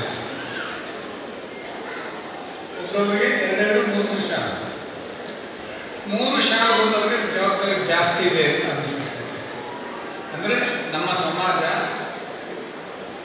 ನಾವು ಅಧಿಕಾರಾವಧಿ 3 ವರ್ಷ ಇರಬಹುದು ಅಷ್ಟೇ, ಆದರೆ ದುಡಿಯುವ ಮನಸ್ಸು ಇನ್ನೂ ಇದೆ ಸದಸ್ಯರುಗಳಿಗೆ ಅಂತ, ಹೊಸ ಮುಖಗಳಿಗೆ ಕೊಡಬೇಕು ಅಂತ. ಅನೇಕ ಜನರನ್ನ ಹೊಸ ಮುಖಗಳನ್ನು ನಾನು ನೋಡಿದೆ. ಯುವ ಸಂಘದಲ್ಲಿ ಹೊಸ ಜನರನ್ನ ಅಮರನಾಥ ಆದಿಯಾಗಿ ಅವರೆಲ್ಲ ವಲಯದ ಎಲ್ಲ ಹೊಸ ಮುಖಗಳನ್ನು ಕಂಡುಬಿತ್ತು. ಅನಂತರ ನಮ್ಮ ರವೀಂದ್ರ ಶಾಸಕ ಬಯಲಾಗೆಲ್ಲ ರೇಗಿಸ್ಲಿಕ್ಕೆ ಅಂತ ಯಾವಾಗಲೂ ಮಠದ ಸಂಸ್ಥಾನಗಳು ಅಂತ ಯಾವಾಗಲೂ ಹೇಳ್ತಾ ಇರ್ತಾರೆ. ಅಂದರೆ ಒಳ್ಳೆಯ ಜವಾಬ್ದಾರಿಯುತವಾಗಿ ಕೊಟ್ಟ ಕೆಲಸವನ್ನು ಹಿಡಿದು ಮಾಡುವಂಥ ಗುಣಲಕ್ಷಣ ಇರ್ತಕ್ಕಂತಹ ವ್ಯಕ್ತಿ ರವಿ. ನಾನು ನೋಡಿದ ಮಟ್ಟಿಗೆ ಎಲ್ಲ ಜವಾಬ್ದಾರಿ. ಹಾಗಾಗಿ ಪದಾಧಿಕಾರಿಗಳು ನೂತನವಾಗಿ ಅಧಿಕಾರ ಸ್ವೀಕಾರ ಮಾಡಿದ್ದೀರಿ. ಮಹಿಳಾ ಸಂಘ ಬಹಳ ಚೆನ್ನಾಗಿ ಅದು ಸಂಘಟನೆ ಮಾಡಿದ್ದೀರಿ. ಯುವ ಸಂಘ ಆಯಿತು, ತಾಲೂಕು ಸಂಘ, ಎಲ್ಲ ಸಂಘಗಳ ಒಂದು ಹೊಸತನವನ್ನು, ಹೊಸ ಚೈತನ್ಯವನ್ನು, ಹೊಸ ಹೊಳಲನ್ನು ಕೊಡುವಂಥ ನಿಟ್ಟಿನಲ್ಲಿ ಒಳ್ಳೊಳ್ಳೆ ಪದಾಧಿಕಾರಿಗಳನ್ನ ಮಹಿಳಾ ಸಂಘದ ಅಧ್ಯಕ್ಷರು ನೋಡಿದರೆಲ್ಲ ಲಾಸ್ಟಲ್ಲಿ ಕೂತಿದ್ದಾರೆ. ಅವ್ರು ಯಾವಾಗಲೂ ಅವರ ನಂತರ ಪಾದರಸ ಇದ್ದಂಗೆ ಅವರು ಎಲ್ಲ ಥರದ ಚುರುಕುತನ ಚಂದ ಮಾಡಿ. ಹಾಗಾಗಿ ಒಳ್ಳೊಳ್ಳೆ ಕಾರ್ಯಕ್ರಮಗಳನ್ನು ಮಾಡ್ತಾರೆ ಅಂತೇಳಿ ನಮಗೆ ನಂಬಿಕೆ ಇದೆ. ಅಮರನಾಥ್ಗಿದೆ, ಅನಂತರ ನಮ್ಮ ರವಿಗೂ ಇದೆ, ಅವರ ಬೆನ್ನೆಲುಬಾಗಿ ಶಾಸಕರಿದ್ದಾರೆ, ಚಿದಾನಂದರಿದ್ದಾರೆ. ಪ್ರತಿಯೊಬ್ಬರು ಅವರಿಗೆ ಸಪೋರ್ಟಿಗಾಗಿ ನಿಂತ್ಕೊಳ್ತಕ್ಕಂಥದ್ದು ಎಲ್ಲದಕ್ಕಿಂತ ಮಿಗಿಲಾಗಿ ಮಠ ಇದೆ, ನಿಮ್ಮ ಹಿಂದೆ ಇಷ್ಟು ಇಷ್ಟೆಲ್ಲ ಇರತಕ್ಕಂತಹ ಒಂದು ಸಮುದಾಯ ಎಲ್ಲೋ ಒಂದು ಕಡೆ ಮುಗಿಸಿ ಬೀಳ್ತಾ ಇದೆಯಲ್ಲ ಅನ್ನೋದೊಂದು ಖೇದ ಇದೆ ನನಗೆ. ಕಳೆದ ಈ ಕಾಲಘಟ್ಟದಲ್ಲಿ ನಾವು ನೋಡಿದಂತಹ ಒಂದು ಸಂದರ್ಭದಲ್ಲಿ ಆಗಿರುವಂತಹ ಬದಲಾವಣೆಗಳು, ಪರಿವರ್ತನೆಗಳು, ಮಾನಸಿಕ ಪರಿವರ್ತನೆಗಳು ಅಸಂಘಟಿತವಾಗಿದ್ದಾಗ, ಭಾವನೆಗಳು ಅಸಂಘಟಿತವಾಗಿದ್ದಾಗ, ನೋಡುವ ನೋಟ ಅಸಂಘಟಿತವಾಗಿದ್ದಾಗ, ನಡೆಯುವ ನಡೆ ನುಡಿ ರೀತಿ ನೀತಿಗಳು ಒಂದು ದಾರಿ ತಪ್ಪಿದಂಥ ಸಂದರ್ಭದಲ್ಲಿ ಎಲ್ಲೋ ಒಂದು ಕಡೆ ಯುವ ಸಮಾಜ ಕವಲು ದಾರಿಯನ್ನು ಹಿಡ್ಕೊಂಡು ಹೋಗ್ತಾ ಇರತಕ್ಕಂಥದ್ದನ್ನ ಇತ್ತೀಚಿನ ದಿನಗಳಲ್ಲಿ ನಾವು ಕಾಣ್ತಾ ಇದ್ದೇವೆ. ಒಂದು ಸಂಘಟನಾತ್ಮಕ ಹೋರಾಟದ ಹಾದಿ ಪ್ರತಿಯೊಬ್ಬರನ್ನು ಬೆಳೆಸ್ಕೊಳ್ಬೇಕು. ಅದು ಎಲ್ಲಿ ಬರಬೇಕು? ಸಂಘಟನಾತ್ಮಕ ಹೋರಾಟ ಅಂತ ಹೇಳಿದ್ರೆ ಹುಟ್ಟಿನಿಂದ ಬರಬೇಕು. ಹುಟ್ಟಿನಿಂದ ಹೋರಾಟ ಬರಬೇಕು. ಆ ಹುಟ್ಟಿನಿಂದ ಸಂಸ್ಕಾರ ಬರಬೇಕು. ಆ ಹುಟ್ಟಿನಿಂದ ಸಂಸ್ಕೃತಿ ಬರಬೇಕು. ಆಗ ಮಾತ್ರ ನವ ಸಮಾಜ ನಿರ್ಮಾಣ ಮಾಡಲಿಕ್ಕೆ ಸಾಧ್ಯ, ವ್ಯಕ್ತಿ ವಿಕಸನ ಮಾಡಲಿಕ್ಕೆ ಸಾಧ್ಯ. ಇಲ್ಲ ಅಂತ ಹೇಳಿದರೆ ಇನ್ನೊಬ್ರು ಹೇಳಿದಾಗೆ ಕೇಳ್ಕೊಂಡು ಹೋಗುವಂತಹ ಸಂಸ್ಕೃತಿ ನಮ್ಮ ಸಮುದಾಯದ ಆಗಬಾರದು. ಇದೊಂದು ಅದ್ಭುತವಾಗಿರ್ತಕ್ಕಂತಹ ಒಂದು ಪರಂಪರೆಯನ್ನು ಉಳ್ಳಂತಹ ಇದೊಂದು ಸಮುದಾಯ. ಆದರೆ ಈ ಸಮುದಾಯದಲ್ಲಿ ಹಿರಿತನ ಇದೆ, ಹಿರಿಮೆ ಇದೆ, ಗರಿಮೆ ಇದೆ, ಅದರದೇ ಆಗಿರ್ತಕ್ಕಂಥ ಸಾಂಸ್ಕೃತಿಕ ನೆಲೆಗಟ್ಟಿದೆ. ಇಂತಹ ಸಾಂಸ್ಕೃತಿಕ ನೆಲೆಗಟ್ಟಿನ ಮೌಲ್ಯಗಳನ್ನು ತಿಳಿಸುವ ನಿಟ್ಟಿನಲ್ಲಿ ಎಲ್ಲೋ ಒಂದು ಕಡೆ ವಿಫಲರಾಗ್ತಾ ಇರ್ತಕ್ಕಂಥದ್ದು. ಅದರ ಜೊತೆಯಲ್ಲಿ ಇಂತಹ ಕಾರ್ಯಕ್ರಮಗಳನ್ನು ಮಾಡುವಂಥ ಸಂದರ್ಭದಲ್ಲಿ ಯುವಕರನ್ನ ಸೆಳೆಯುವಂತಹದ್ದು, ಆ ಯುವಕರನ್ನ ಮಾನಸಿಕವಾಗಿ ಪರಿವರ್ತಿಸಿಕೊಂಡು ಸಮಾಜಮುಖಿಯಾಗಿ ಅವರನ್ನು ತೊಡಗಿಸಿಕೊಂಡು ಹೋಗ್ತಕ್ಕಂತಹ, ಮಾರ್ಗದರ್ಶನ ಮಾಡುವಂತಹ ಧೀಮಂತ ನಾಯಕರು ಸಮಾಜಕ್ಕೆ ಬಹಳ ಅಗತ್ಯವಾಗಿದೆ. ಇವತ್ತು ಯಾವುದು ಸರಿ ಯಾವುದು ತಪ್ಪು ಅಂತಕ್ಕಂಥ ವಿವೇಚನೆಯನ್ನೇ ಮಾಡ್ತಲೇ ಇರತಕ್ಕಂಥ ಇವತ್ತಿನ ಮನಸ್ಸುಗಳು ನಮ್ಮ ಸಮಾಜದಲ್ಲಿದೆ. ಯಾವುದು ಸರಿ ಯಾವುದು ತಪ್ಪು, ಪ್ರತಿಯೊಬ್ಬರಿಗೂ ಆತ್ಮವಿಶ್ವಾಸ ಇರುತ್ತೆ, ದೃಢತೆ ಇರ್ತೈತೆ. ಇಂತಹ ಆತ್ಮವಿಶ್ವಾಸ, ದೃಢತೆಗೆ, ಸ್ವಾಭಿಮಾನಕ್ಕೆ ಧಕ್ಕೆ ಬಂದಂತಹ ಸಂದರ್ಭದಲ್ಲಿ ಏಕ ಮನಸ್ಸಿನಿಂದ ಹೋರಾಡುವಂತಹ ನಿಟ್ಟಿನಲ್ಲಿ ನಮ್ಮ ಹಿರಿಯರಾಗ್ಬೋದು, ಕಿರಿಯರಾಗ್ಬೋದು, ಯುವಕರಾಗ್ಬೋದು, ಮಹಿಳೆಯರಾಗ್ಬೋದು, ಯಾರು ಸಹ ತಮ್ಮ ದೃಢ ನಿಲುವನ್ನು ಕಾಣದೇ ಇರತಕ್ಕಂಥದ್ದು ಎಲ್ಲೋ ಒಂದು ಕಡೆ ಈ ಸಮುದಾಯ ಮುಳುಗಡೆ ಇರ್ತಕ್ಕಂಥದ್ದು ನಮ್ಮ ಎಲ್ಲೋ ಒಂದು ಕಡೆ. ಯಾಕೆ ಈ ರೀತಿ ಆಗ್ತಾ ಇದೆ ಸಮಾಜ? ಈ ಸ್ವಾಮಿ ಒಂದು ಸಮುದಾಯದ ಜೀವಾತ್ಮವನ್ನು ರಕ್ಷಣೆ ಮಾಡಿಕೊಳ್ಳಿಲ್ಲ ಅಂತ ಹೇಳಿದ್ರೆ ಏನು ಮಾಡಲಿಕ್ಕೆ ಸಾಧ್ಯವಿಲ್ಲ. ಅನೇಕ ಜನರು ನಮ್ಮ ಯುವಕರು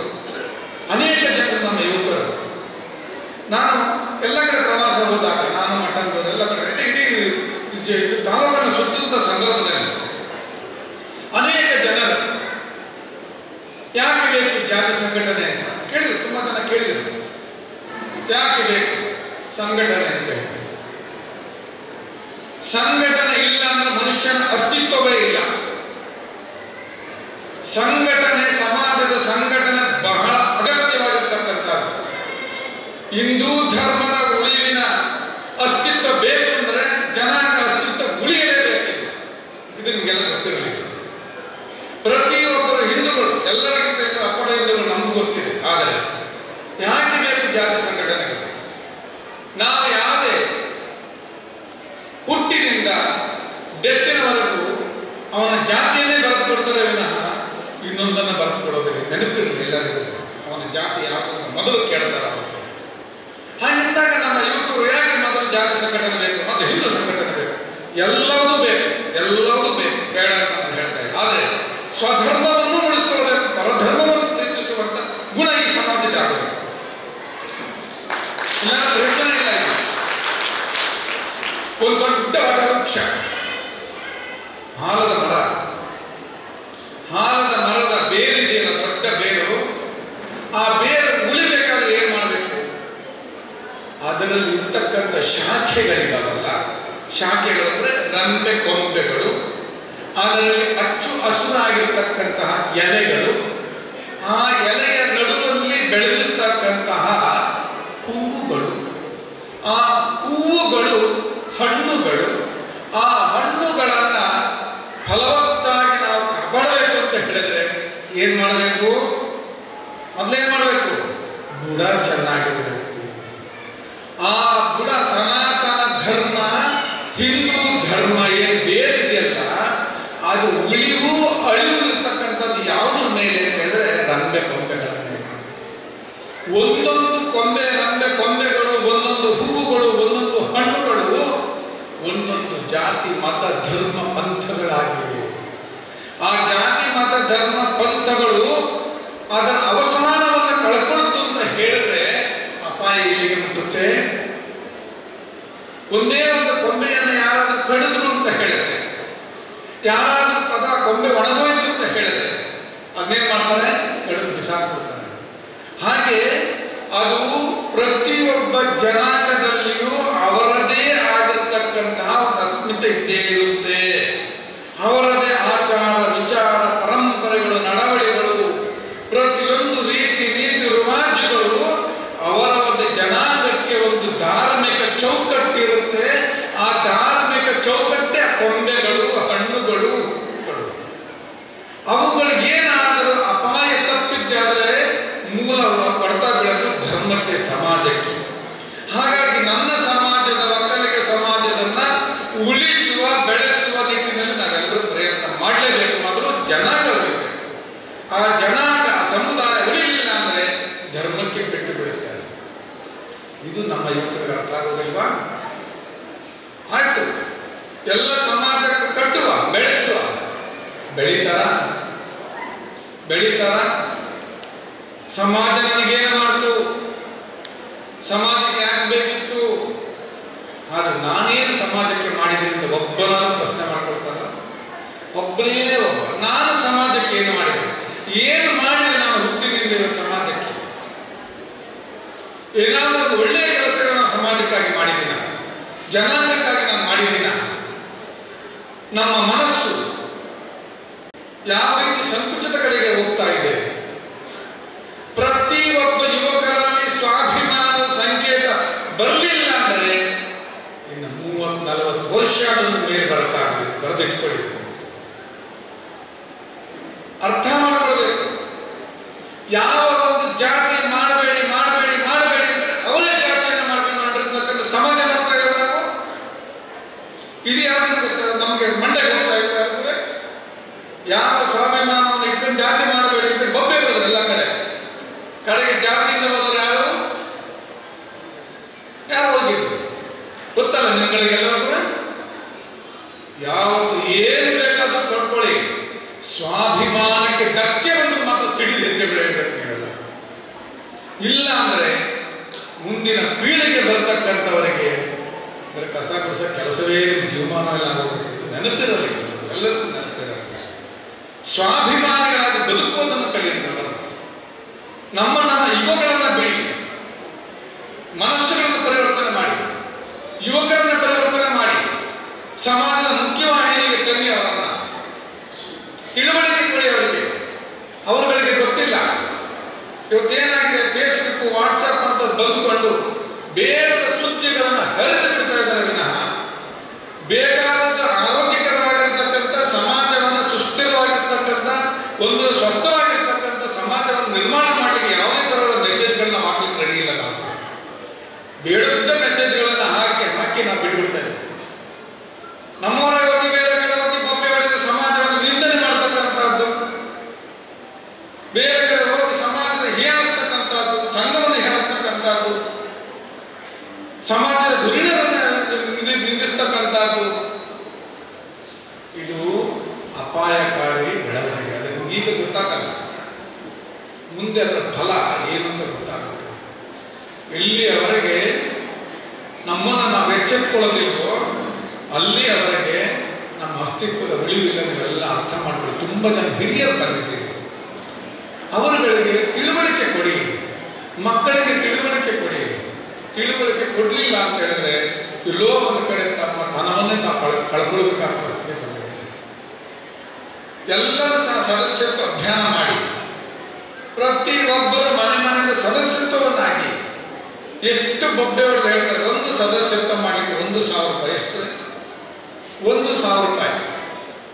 ನಿಜವಾದ ಒಬ್ಬ ಒಕ್ಕಲಿಗೆ ಆಗಿದ್ರೆ ನಾವು ಸ್ವಾಭಿಮಾನಿಗಳಾಗಿದ್ದರೆ 5 ಜನ ಇದ್ರೆ 5,000 ರೂಪಾಯಿಯನ್ನು ನಾವು ಕೊಟ್ಟು ಮೆಂಬರ್ಶಿಪ್ ಮಾಡಬೇಕು. ಆಗುತ್ತೆ, ಯಾಕಾಗಲ್ಲ, ಆಗುತ್ತೆ. ಆದ್ರೇನು, ಅವರೇ ಬರಲಿ, ಕರೀಲಿ, ಹೇಳಲಿ ಅಂತ ನಾವು ಕಾಯ್ತೇವೆ. ಇಲ್ಲಿಯವರೆಗೂ ಸಹ ನಾವು ಸ್ವಾಭಿಮಾನವನ್ನು ಬೆಳೆಸ್ಕೊಳ್ಳೇ ಇಲ್ಲ ಅನ್ನೋದೇ ಒಂದು ನಮ್ಮೊಂದು ಬೇಸರ ಆಗಿರ್ತಕ್ಕಂಥದ್ದು. ಒಮ್ಮೆ ಅಡಿಕೆಯನ್ನು ಮಾರ್ಕೆಟ್ಗೆ ಹಾಕಿ ಬಂದಾಗ ನಾವು 5 ಜನ ಇದ್ದೀವಿ, 5 ಸದಸ್ಯರು 5,000 ರೂಪಾಯಿ ತಂದು ಏನಾದರೂ ಸಂಘಕ್ಕೆ ಕೊಟ್ಟರೆ ಎಷ್ಟು ಒಳ್ಳೆ ಬೆಳವಣಿಗೆ. ನಾವು ಅದನ್ನು ಮಾಡಲಿಕ್ಕೆ ರೆಡಿ ಇಲ್ಲ, ಅದನ್ನು ಮಾಡ್ಲಿಕ್ಕೆ ಆಗ್ತಾ ಇಲ್ಲ ನಮ್ಮ ಕೈಲಿ. ಭಾರಿ ಒಳ್ಳೆ ಉಂಟು ಈ ಕೆಲಸ. ಲಕ್ಷ ಆಯ್ತು ನೋಡಿ, ಫಸಲು ವಿಮೆ ಬಂತಂತೆ, ಲಕ್ಷ ಆಯ್ತಂತೆ.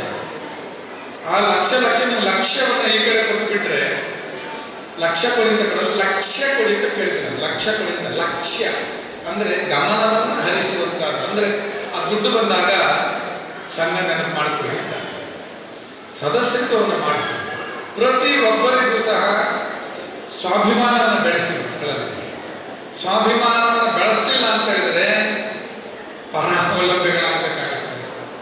ಪರಾವಲಂಬಿಗಳಾಗಬೇಡಿ. ನಾನು ನೋಡ್ತಾ ಇದ್ದೀನಿ, ಕಳೆದ 1 ವರ್ಷದ ಹೆಚ್ಚು ಕಮ್ಮಿ ನೋಡ್ತಾ ಇದ್ದೇನೆ. ಪರಾವಲಂಬಿಗಳಾಗಬೇಡಿ, ಸ್ವಾಭಿಮಾನಿಗಳಾಗಿ ಬದುಕೋದು 3 ದಿನ ಒಂದು ಚಿಟ್ಟೆ. ಯಾವ ಚಿಟ್ಟೆ? ಯಾವ್ದಾದ್ರು ಊರಿಗೆ ಬಂದು ಪತಂಗ ಬರುತ್ತಲ್ಲ, ಬದುಕೋದು 3 ದಿವಸ. ಅದು ಎಷ್ಟು ಚೆನ್ನಾಗಿ ಬದುಕುತ್ತೆ ಅಂದ್ರೆ ಅದು ಅದ್ಭುತವಾಗಿ ಬದುಕುತ್ತೆ. ಅದು 3 ದಿನ ಬದುಕೋದು ಚೆನ್ನಾಗಿ ಬದುಕುತ್ತಂತೆ. ಹಾಗೆ ನಾವು ಇನ್ನೊಬ್ಬರ ಪರಾವಲಂಬಿಗಳಾಗಿ ನಮ್ಮ ಮನಸ್ಸನ್ನ, ನಮ್ಮ ಭಾವನೆಯನ್ನ, ನಮ್ಮ ಬುದ್ಧಿಕ್ಕಿ ಇದೆಯಲ್ಲ, ಆ ಬುದ್ಧಿಕ್ಕಿ ಇನ್ನೊಂದು ಕೀ ಆಗಬಾರ್ದು. ನೆನಪಿಟ್ಕೊಳ್ರಿ, ನಿಮ್ಮ ಬುದ್ಧಿ ನಿಮ್ಮ ಕೀ ನಿಮ್ಮ ಹತ್ರನೇ ಇಟ್ಕೊಳ್ಳೋದು. ನಿಮ್ಮ ಬುದ್ಧಿ ಇನ್ನೊಬ್ರು ಕೀ ಆದ್ರೆ ನೀವು ಸಂಪೂರ್ಣ ಮುಳುಗೋಗ್ತೀರಿ. ನೆನಪಿರಲಿ. ಸ್ವಾಭಿಮಾನಿಗಳಾಗಿ, ಪರಾವಲಂಬಿಗಳಾಗಿ, ಅವಾಗ ಮಾತ್ರ ಈ ಸಮಾಜದ ಅಸ್ತಿತ್ವವನ್ನು ಬೆಳೆಸಲಿಕ್ಕೆ ಸಾಧ್ಯವಾಗ್ತದೆ. ಆ ನಿಟ್ಟಿನಲ್ಲಿ ಈಗಾಗಲೇ ಸಂಘ ಸ್ಥಾಪನೆ ಅಲ್ಲ, 20 ವರ್ಷ 25 ವರ್ಷ ಆಯ್ತು. 25 ವರ್ಷ ನನಗಿನ್ನೂ ನೆನಪಿದೆ. ಭಾಳ ವರ್ಷ ನಮ್ಮ ಇಂಡಿಯಟ್ ಮೋಹನ್ಗೌಡರು, ನಮ್ಮ ಚಿದಾನ್ ಬೈಲಾಡಿ ಇವರೆಲ್ಲ ಸೇರಿಕೊಂಡು ಅವ್ರ ತಂದೆ ಇದ್ದರು. ಅಲ್ಲಿ ನೆನಪು ಮಾಡಿಕೊಂಡೆ. ಅವಾಗೆಲ್ಲ ರಾಘವೇಂದ್ರ ಸ್ವಾಮಿ ಕಲ್ಯಾಣವನ್ನು ಕರ್ಕೊಂಡು ಬಂದಿದ್ರು. ಆ ಸಂದರ್ಭದಲ್ಲಿ ನೆನಪಿರಲಿ, ಹೀಗಿಲ್ಲ ತುಂಬ ಜನ ಹಿರಿಯರು ಗೇಲಿ ಮಾಡಿದರೆ ಈ ಹುಡುಗರು ಸ್ವಾಮಿ ಕಟ್ಕೊಂಡು, ಈ ಹುಡುಗರು ಸ್ವಾಮಿ ಕಟ್ಕೊಂಡು ಏನಪ್ಪ ಮಾಡ್ತಾನೆ ಮನುಷ್ಯರು, ನಾವು ಇಷ್ಟು ವರ್ಷ ಮಾಡೋಕ್ಕಾಗಲಿಲ್ಲ, ಇವ್ರು ಮಾಡೋಕ್ಕಾಗತ್ತ ಅಂತ ಅಂದವರು ಇವತ್ತು ಇದೆಲ್ಲ ಕಟ್ಟೆ ಎಲ್ಲ ಆದಮೇಲೆ ಅವ್ರಿಗೆಲ್ಲರಿಗೂ ಆಶ್ಚರ್ಯ ಆಯಿತು. ಯುವಕರಲ್ಲಿ ಒಳ್ಳೆ ಒಗ್ಗಟ್ಟಿದೆ, ಅದ್ಭುತ, ಏನಾದರೂ ಮಾಡ್ತಾರೆ ಅಂತ ಹೇಳಿ. 25 ವರ್ಷ ಮಠ ಇಲ್ಲಿಗೆ ಬಂದು 25 ವರ್ಷ ಆಯಿತು. ಆದಿಚುಂಚನಗಿರಿ ಮಠ ಇಲ್ಲಿಗೆ ಬಂದು ಮಂಗಳೂರಿಗೆ ದಕ್ಷಿಣ ಕನ್ನಡ ಜಿಲ್ಲೆಗೆ ಶಾಖಾ ಮಠ ಸ್ಥಾಪನೆಯಾಗಿ 25 ವರ್ಷ ಆಯಿತು. ನಾವು ಸಹ ಬಂದು 25 ವರ್ಷ ಆಯಿತು ಈ ಒಂದು ದಕ್ಷಿಣ ಕನ್ನಡ ಜಿಲ್ಲೆಗೆ. ಈಗ ಇದರ ಒಂದು ಅರ್ಥಪೂರ್ಣವಾಗಿರ್ತಕ್ಕಂಥ ಕಾರ್ಯಕ್ರಮವನ್ನು ನಾವು ಮಂಗಳೂರಿನಲ್ಲಿ ಮಾಡ್ತಾ ಇದ್ದೇವೆ. ಆಗ ನನಗೆ ಅನ್ನಿಸ್ತು, ಏನನ್ನಿಸ್ತು, ನಿಮ್ಮನ್ನೆಲ್ಲ ನೋಡಿದಂಥ ಸಂದರ್ಭದಲ್ಲಿ ನಿಮ್ಮ ಭಾವನೆ ಮತ್ತು ನಿಮ್ಮ ಮನಸ್ಸು, ನಿಮ್ಮ ಆಚಾರ ವಿಚಾರಗಳನ್ನು ನಾನು ತಿಳ್ಕೊಂಡ ನಂತರ ದಿನಗಳಲ್ಲಿ ನನಗೆ ಅನ್ನಿಸ್ತು, ಇವರಿಗೆ ಒಂದು ಸರಿಯಾದ ರೀತಿಯ ಒಂದು ಮಾರ್ಗಸೂಚಿಯ ಪುಸ್ತಕವನ್ನು ತರಬೇಕು ಮಠದಿಂದ ಅಂತೇಳಿ ನನಗನ್ನಿಸಿತ್ತು. ಹಾಗಾಗಿ ಈ ಸಮುದಾಯ ಮೂಲೆಯಲ್ಲಿ ಹೇಗೆ ಬಂದರು, ಹೇಗೆ ವಲಸೆ ಬಂದ್ರಿ, ಮೂಲ ಉದ್ದೇಶ ಯಾಕೆ ಬಂದ್ರಿ, ಯಾವ ಕಾರಣಕ್ಕೆ ಬಂದ್ರಿ, ಯಾವ ಕಾರಣಕ್ಕೆ 10-15 ಗೋತ್ರಗಳಾಗಿ ಬಂತು, ಅದನ್ನು ಈಗಿನ ಆಧುನಿಕ ಆವಿಷ್ಕಾರಗಳಲ್ಲಿ ಹೇಗೆ ಬದಲಾವಣೆಗಳು ಆಗ್ತಾ ಇದೆ, ಇದನ್ನೆಲ್ಲ ಒಳಗೊಂಡಿರ್ತಕ್ಕಂಥ ಒಂದು ವಿಚಾರಧಾರೆ ಪುಸ್ತಕವನ್ನು ಆದಿಚುಂಚನಗಿರಿ ಮಠದ ಕೊಡುಗೆ ದಕ್ಷಿಣ ಕನ್ನಡ ಜಿಲ್ಲೆಗೆ ಅಂತೇಳಿ ಪುಸ್ತಕವನ್ನು ಬರೀಲಿಕ್ಕೆ ಪ್ರಾರಂಭ ಮಾಡ್ತಾನೆ.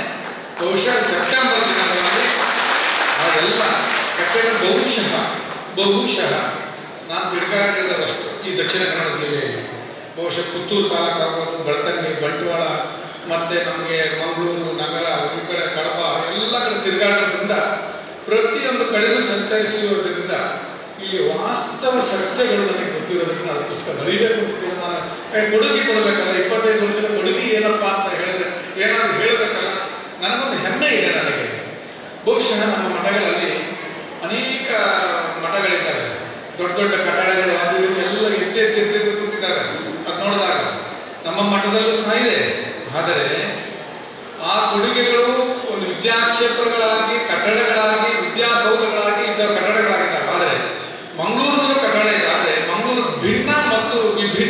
ವಿಶೇಷತೆ ಅಂದರೆ ಮಂಗಳೂರು ಸ್ವಾಮಿ 25 ಪುಸ್ತಕ ಹುಡುಕಿ ಹಾಕ್ಬಿಟ್ಟಿದ್ದಾರೆ, ಅದೇ ವಿಶೇಷ ಬರೆದದ್ದು.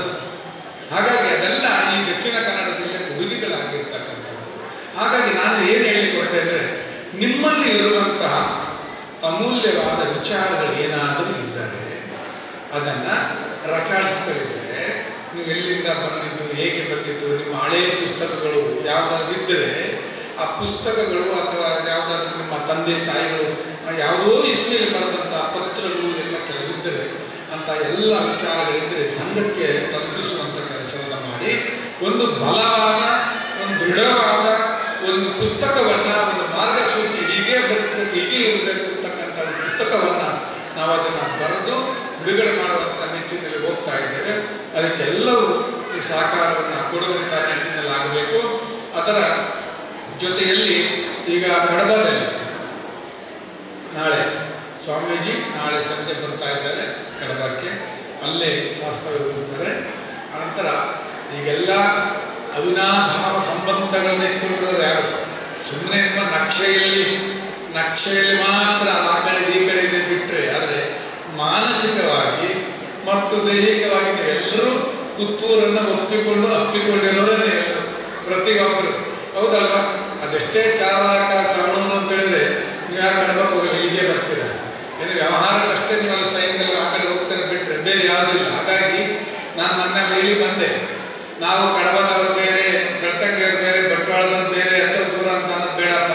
ಸತ್ಯನಾರಾಯಣ ಪೂಜೆ ಆದರೆ ಅಲ್ಲಿಗೂ ಪೂಜೆ ಕೊಡಿ, ಇಲ್ಲಿಗೂ ಪೂಜೆ ಕೊಡಿ, ಅಲ್ಲಿಗೆ ನೀವು ಹೋಗಿ ಇಲ್ಲಿಗೆ ನೀವು ಬಂದರೆ ಪರಸ್ಪರಂ ಭಾವಯುಕ್ತ ಅಂತ ಒಬ್ಬರಿಗೊಬ್ಬರು ಒಂದು ಅನ್ಯೋನ್ಯತೆ, ಅಣ್ಣ ತಮ್ಮಂದಿರಾಗಿರುವಂತಹ ನಿಟ್ಟಿನಲ್ಲಿ ಒಂದು ಕಾರ್ಯಕ್ರಮ ಆಗಬೇಕು. ಹಾಗಾಗಿ ಪುತ್ತೂರಿನಲ್ಲಿ ಎಷ್ಟು ಅದ್ಭುತವಾಗಿ ಕಳೆದ ಬಾರಿ ಮಾಡಿದೆವೋ ಅಷ್ಟೇ ಅದ್ಭುತವಾದ ಕಾರ್ಯಕ್ರಮ ಕಡಬ ತಾಲೂಕಿನಲ್ಲಿ ಆಗಬೇಕು.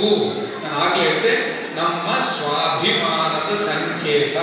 ಆ ಸ್ವಾಭಿಮಾನಿಗಳು ಈಗಲೂ ನಮ್ಮ ಮಕ್ಕಳಿಗೆ ಇದ್ದಾರೆ ಈ ಜಿಲ್ಲೆಯಲ್ಲಿ ಅಂತಕ್ಕಂಥದ್ದು ತೋರಿಸಲೇಬೇಕಾದ ಅನಿವಾರ್ಯತೆ ಇದೆ. ಅದು ತುಂಬ ಅವಶ್ಯಕವಾಗಿದೆ. ಅದರ ಜೊತೆಯಲ್ಲಿ ನಾ ಕಡಬದವರೊಂದು ಕೆಲಸ ಮಾಡಿದ್ದು ನನಗೆ ಬಹಳ ಪ್ರಿಯವಾಯಿತು. ನನ್ನ ಯುವ ಸಂಘದವ್ರಿಗೆ ಹೇಳೋದು, ಪ್ರತಿಯೊಂದು ಮನೆಗಳನ್ನು ಭೇಟಿ ಮಾಡಿ ಜನಸಂಖ್ಯೆ ಎಷ್ಟಿದ್ದಾರೆ ಅಂತ ಒಂದು ಅಧ್ಯಯನ ಮಾಡಿದ್ದಾರೆ. ಎಷ್ಟು ವಾಲಂಟಿಯರ್ಗಳು ಕೆಲಸ ಮಾಡ್ತಾ ಇದ್ದಾರೆ ಅಂದರೆ, ಒಂದು ಫಾರಂ ಹಿಡ್ಕೊಂಡು ಇವರೇ ಬರ್ಕೊಂಡು ಬಿಡೋದು ಎಷ್ಟು ಜನಸಂಖ್ಯೆ ಇದೆ ಅಂತ. ಜನಸಂಖ್ಯೆ ಒಂದು, ಮನೆತನ ಒಂದು, ಎಷ್ಟು ಮನೆಗಳಿದ್ದಾರೆ ಅಂತ, ಮತ್ತು ವೋಟರ್ಸ್ ಎಷ್ಟು ಜನ ಇದ್ದಾರೆ ಅಂತ. ಒಂದು ಜನಸಂಖ್ಯೆ, ಒಂದು ವೋಟರ್ ಸಂಖ್ಯೆ, ಇದನ್ನೆಲ್ಲ ಮಾಡಿ ನಾಳೆ ಅನೌನ್ಸ್ ಮಾಡಲಿಕ್ಕೆ ಉಂಟು. ಅಂದರೆ ಈಗೇನಾಗಿದೆ, ನಾವು ಇಷ್ಟು ಜನ ವೋಟರ್ಸ್ ಇದ್ದೀವಿ, ಹೀಗಿದ್ದೀವಿ, ಹೀಗಿದ್ದು ಅನ್ನೋದಕ್ಕಿಂತ ಬಟ್ ರೆಕಾರ್ಡ್ ನಮ್ಮಲ್ಲಿ ಇದು ಬಿಟ್ಟರೆ ನಮ್ಮ ಸಂಘಗಳಲ್ಲಿ ಅದು ಬಹಳ ಅನುಕೂಲ ಆಗ್ತದೆ. ಅದು ಒಂದು ಚಾಲನೆಯನ್ನು ಕೊಡುವಂಥ ನಿಟ್ಟಿನಲ್ಲಿ ನೀವು ಮಾಡಬೇಕು. ಅದರ ಜೊತೆಗೆ ರಾಜ್ಯ ಒಕ್ಕಲಿಗರ ಸಂಘದ ಫಾರಂಗಳು ಬಂದಿದ್ದಾವೆ. ಮೊನ್ನೆ ಶಾಸಕರು ಹೋದಂಥ ಸಂದರ್ಭದಲ್ಲಿ ನಾನು ಇವರಿಗೆ ಮಾಜಿ ಶಾಸಕರು ಅಂತ ಹೇಳೋದಿಲ್ಲ, ಹಾಗೆ ನನ್ನ ಮನಸ್ಸು ಒಪ್ಪೋದಿಲ್ಲ. ಸತ್ಯವಾಗಿ ನಾನು ಯಾವತ್ತು ಶಾಸಕರನ್ನ ಕರೆದ ಹಾಗೆ ಕರಿತೇನೆ. ಈಗ ಹೋಗಿ ಅವ್ರು ಶಾಸಕರಾಗಲಿ ಆಗದಲ್ಲೇ ಇರಲಿ, ಅವ್ರಿಗೆ ಓಡಾಟ ಕಮ್ಮಿ ಮಾಡೋಣ. ದಿವಸಗತ್ತತ್ತು ಕಾರ್ಯಕ್ರಮ ಹೋಗ್ತಾ ಇರೋದು. ಯಾರ ಕರೆದ್ರು ಒಂಥರ ಮೃದು ಸ್ವಭಾವದ, ತಿವಿಯದ, ವದೆಯದ, ಒಂದು ಒಳ್ಳೆ ಮೃದು ಸ್ವಭಾವದ ಹಸು ಅಂತ ಹೇಳ್ತಾರೆ. ಯಾವುದಕ್ಕೂ ಉಪದ್ರ ಇಲ್ಲ, ಎಲ್ಲರಿಗೂ ಪಾಪ ಒಳ್ಳೆಯದನ್ನು ಮಾಡ್ಕೊಂಡೇ ಹೋಗುವಂಥ ಒಂದು ಗುಣ ಇರತಕ್ಕಂಥವರು. ಆಯ್ತಾ?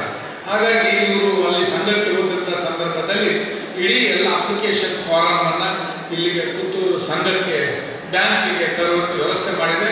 ನನಗೆ ಒಂದು ಆಸೆ ಉಂಟು, ಈ ಭಾಗದಿಂದ ಇಬ್ಬರು ಸದಸ್ಯರು ಅಲ್ಲಿಗೆ ಹೋಗಬೇಕು ಅಂತಕ್ಕಂಥದ್ದು. ಇಬ್ಬರು, ಈ ಜಿಲ್ಲೆಯಿಂದ ಇಬ್ಬರು ಹೋಗಬೇಕು. ಅವರಾಗಿ ಹೇಳಿದ್ರಲ್ಲ, ಅದ್ಭುತವಾಗಿರ್ತಕ್ಕಂಥ ಮೂಲಭೂತ ಸೌಕರ್ಯಗಳಿದ್ದಾವೆ. ಆ ಸೌಕರ್ಯಗಳನ್ನು ಪಡ್ಕೊಳ್ಬೇಕು ಅಂತ ಹೇಳಿದ್ರೆ ಅಲ್ಲಿ ಸದಸ್ಯರಾದಾಗ ಮಾತ್ರ ಅದನ್ನು ಇಲ್ಲಿಗೆ ತರಲಿಕ್ಕೆ ಸಾಧ್ಯವಾಗುತ್ತೆ. ಹಾಸ್ಟೆಲ್ಗಳನ್ನು ತರ್ಬೋದು, ಲೇಡೀಸ್ ಹಾಸ್ಟೆಲ್ ತರ್ಬೋದು, ಬಾಯ್ಸ್ ಹಾಸ್ಟೆಲ್ ತರ್ಬೋದು, ಸ್ಕಾಲರ್ಶಿಪ್ ತರ್ಬೋದು, ಬೇರೆ ಬೇರೆ ಯೋಜನೆಗಳು ಇದ್ದಾಗ ಅದನ್ನೆಲ್ಲ ಉಪಯೋಗ ಮಾಡಿಕೊಳ್ತಕ್ಕಂಥ ದೃಷ್ಟಿಯಲ್ಲಿ ಆಗುತ್ತೆ. ಅದು ಸದಸ್ಯತ್ವ ಅಭಿಯಾನವನ್ನು ನೀವು ಮಾಡುವಂಥ ನಿಟ್ಟಿನಲ್ಲಾಗಬೇಕು. ಮೊನ್ನೆ ನಮ್ಮ ಕಳೆದ ಸಾರಿ ಇಲ್ಲಿ 78ನೇ ವರ್ಷದ ಜಯಂತ್ಯೋತ್ಸವ ನೀವೆಲ್ಲರೂ ಬಹಳ ಚೆನ್ನಾಗಿ ಮಾಡಿದ್ರಿ, ಅಚ್ಚುಕಟ್ಟಾಗಿ ಮಾಡಿದ್ರಿ, ಚೆನ್ನಾಗಿ ಮಾಡಿದ್ರಿ. ಯಾವತ್ತಿಗೂ ಮನಸ್ಸಿನಲ್ಲಿ ಸ್ಥಿರವಾಗಿ ಉಳಿಯುವಂಥ ಕಾರ್ಯಕ್ರಮವನ್ನು ನೀವೆಲ್ಲರೂ ಮಾಡಿದ್ದೀರಿ. ಮುಂದಿನ ದಿನಗಳಲ್ಲಿ ಅಂಥ ಅದ್ಭುತವಾದ ಕಾರ್ಯಕ್ರಮಗಳನ್ನು ಮಾಡೋಣ ಅಂತ ಹೇಳಿಕೊಂಡು, ಈಗ ನೂತನವಾಗಿ ಪದಗ್ರಹಣ ಮಾಡಿರ್ತಕ್ಕಂಥ ಎಲ್ಲ ಅಧ್ಯಕ್ಷರುಗಳ ಆದಿಯಾಗಿ ಮತ್ತು ಸನ್ಮಾನಿಸಲ್ಪಟ್ಟಂತಹ, ನನಗೆ ಅವರು ಭೀಷ್ಮಾಚಾರ್ಯ ಥರ ಕಾಣ್ತಾರೆ. ಯಾರು ಕೆಳಗಡೆ ರಾಮಣ್ಣ ಅವರು ಕೂತಾರಲ್ಲ, ಅವ್ರಿಗೆ ನನಗೆ ಭಾಳ ವರ್ಷದಿಂದ ಪರಿಚಯ. ಮನೆಗೆ ನಾನು ಹೋಗೆಲ್ಲ ಇದ್ದೇನೆ. ಪಾಪ ಅದೇ ಹುರುಪು, ಅದೇ ಇದು, ಅದೇ ಥರ, ಅದೇ ಗಟ್ಟಿತನ ಹಾಗೆ ಇದ್ದಾರೆ. ವಯಸ್ಸು ಅದಕ್ಕೆ ಕಂಡಿಲ್ಲ, ನನಗೇನು ಗೊತ್ತಿಲ್ಲ. ಹಾಗೆ ಇದ್ದಾಗ ನಿಮ್ಮ ಗುಟ್ಟೆ ಅಂತ ನಮ್ಮ ಸ್ವಲ್ಪ ಹೇಳಿಕೊಡಿ ಹುಡುಗರಿಗೆಲ್ಲ, ಆಯ್ತಾ? ಅದು ಏನಿಲ್ಲ, ಮನಸ್ಸನ್ನು ಸರಿ ಬಿಟ್ಟರೆ ಎಲ್ಲ ಚೆನ್ನಾಗಿರುತ್ತೆ ಅಷ್ಟೇ. ಬೇರೆ ನಾವೇನು ಮಾಡಬೇಕಾಗಿಲ್ಲ. ಇನ್ನೊಬ್ಬರು ಮಾತನ್ನ ಆಡಕ್ಕೆ ಹೋಗ್ಬಾರ್ದು. ಇನ್ನೊಬ್ಬರು ಮನೆ ವಿಷಯ ನನಗೆ ಬೇಡ ಅಂತ ನಾವು ಸುಮ್ಮನೆ ಆಗ್ಬಿಟ್ರೆ ಆಟೋಮೆಟಿಕ್ ನಾವು ಚೆನ್ನಾಗಿರ್ತೇವಂತೆ ಅಲ್ವಾ? ಹಾಗೆ ಇನ್ನೊಬ್ಬರ ವಿಷಯವನ್ನು ಕಿವಿಗೆ ಹಾಕೊಳ್ಳಿಕ್ಕೆ ಹೋಗ್ಬಾರ್ದು.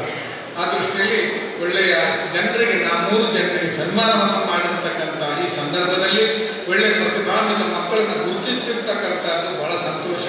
ಎಲ್ಲರಿಗೂ ಆ ದೇವರು ಭಗವಂತ ಸನ್ಮಂಗಳನ್ನು ಉಂಟು ಮಾಡಲಿ ಅಂತ ಹೇಳಿಕೊಂಡು, ನಾಳೆ ನಡೆಯುವಂಥ ಕಾರ್ಯಕ್ರಮಕ್ಕೆ ಈಗ ಎಷ್ಟು ಜನ ಕೈ ಎತ್ತಿದೀರೋ ನೀವೆಲ್ಲರೂ ಅಲ್ಲಿಗೆ ನಾಳೆ ಬರ್ತೀರಾ ಅಂತ ಆಶಾಭಾವನೆ ವ್ಯಕ್ತಪಡಿಸಿ ಆ ಭಗವಂತ ತಮಗೆಲ್ಲರಿಗೂ ಸನ್ಮಾನವನ್ನು ಉಂಟು ಮಾಡಲಿ ಅಂತೇಳಿ ತುಂಬ ಹೃದಯದಿಂದ ಹಾರೈಸ್ತೇನೆ.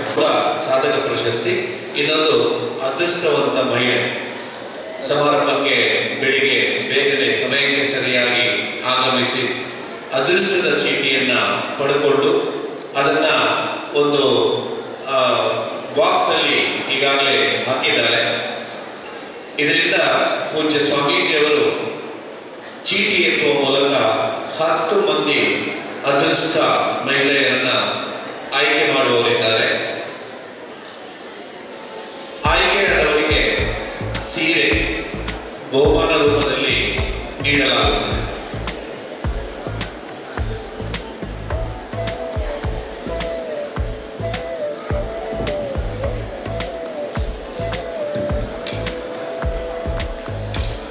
ಅದೃಷ್ಟ ಚೀಟಿಯನ್ನು ಪೂಜನೀಯ ಸ್ವಾಮೀಜಿಯವರು ಈಗ ಬಿಡುಗಡೆಗೊಳಿಸ್ತಾರೆ. ಇದರಲ್ಲಿ ಯಾವುದೇ ಇನ್ಫ್ಲೂಯೆನ್ಸ್ ನಡೆಯಲಿಲ್ಲ, ಯಾವುದೇ ಪುರುಷರಿಗೆ ಅದೃಷ್ಟ ಚೀಟಿ ನೀಡಿಲ್ಲ ಅನ್ನೋದು ಇಲ್ಲಿ ವಿಶೇಷತೆ. ಕೇವಲ ಮಹಿಳೆಯರಿಗೆಲ್ಲ ಮಾತ್ರ ಈ ಅದೃಷ್ಟ ಚೀಟಿ ನಡೆದಿದೆ.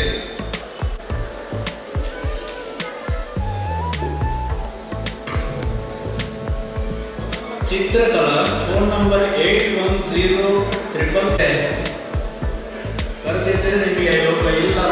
ಸಭಾಂಗಣದಲ್ಲಿ ತಕ್ಷಣ ವೇದಿಕೆ ಬಂದು ಪೂಜ್ಯ ಸ್ವಾಮೀಜಿಯವರ ಕೈಯಿಂದ ಈ ಒಂದು ಪ್ರಸಾದ ರೂಪದಲ್ಲಿ ಸೀರೆಯನ್ನು ತೆಗೆದುಕೊಳ್ಳಬೇಕು. ಅತ್ಯುತ್ತಮ ಗುಣಮಟ್ಟದ ಜಡಿಸಿ ಇದಾಗಿರುತ್ತದೆ. ನಮ್ಮ ಅದೃಷ್ಟ ಯೋಜನೆಯ ಪ್ರಥಮ ಯಾರಿಗೆ ತಾನೇ ನಗು ಬರುವುದಿಲ್ಲ, ತುಂಬಾ ಅಸನ್ಮುಖಿಯಾಗಿ ವೇದಿಕೆಗೆ ಅವರ ಇನ್ನೊಂದು ವಿಶೇಷತೆ ಉಂಟು. ಒಕ್ಕೂಟದವರು ಮಾಡಿಕೊಂಡಂತಹ ವಿವಾಹ ವೇದಿಕೆಯ ಸಿಬ್ಬಂದಿ ಕೂಡ ಆಗಿದ್ದಾರೆ.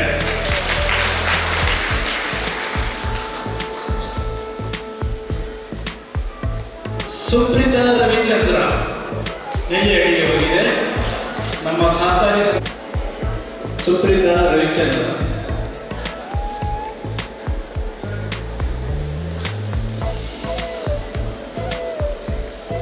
Janaki 8769925905 phone number. ಇನಿಷಿಯಲ್ ಹಾಕಲಿಲ್ಲ, ಮನೆ ಹೆಸರು ಹಾಕಲಿಲ್ಲ. ಜಾನಕಿ ಇಲ್ಲದಿದ್ದರೆ ಪುಷ್ಪವತಿ ಆನಂದ್. ಪುಷ್ಪವತಿ ಆನಂದ್ ಇದರ 7259912224.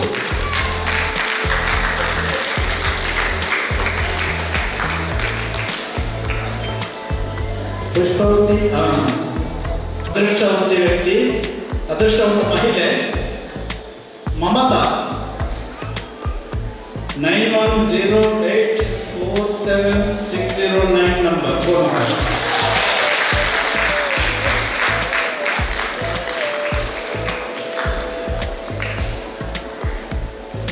ಸುಹಾಸಿನಿ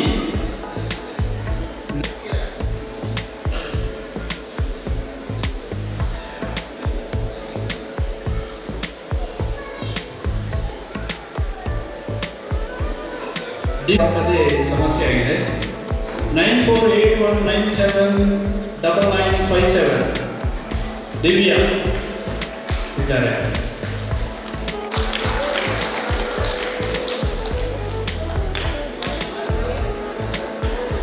ಇದು ದಿವ್ಯ ಪುರುಷೋತ್ತಮ ಕಲ್ಯಾಣ ಮ್ಯಾಚ್ ಫಿಕ್ಸಿಂಗ್ ಆಗಿದಂತ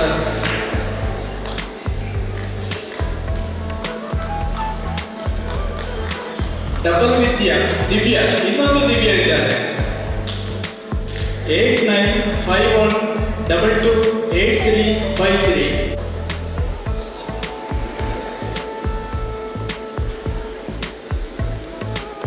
ಉಳಿದಿದೆ ದಿವ್ಯ.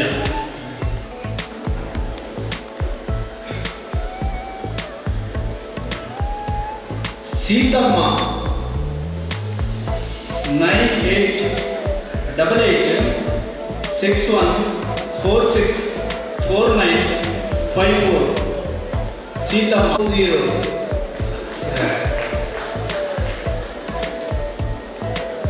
ಭರತ ಭಟ್ರಾಜನ ಮಾಲಕರು ನಮಗೆ ಇವತ್ತು ಸತ್ಯನಾರಾಯಣ ಪೂಜೆಗೆ ಶೀಲವನ್ನು ಕೂಡ ಕೊಡುಗೆ ನೀಡಿದವರು. ಸೀತಮ್ಮ ಬಂದರು, ಲತಾ ಬರ್ತಾ ಇದ್ದಾರೆ.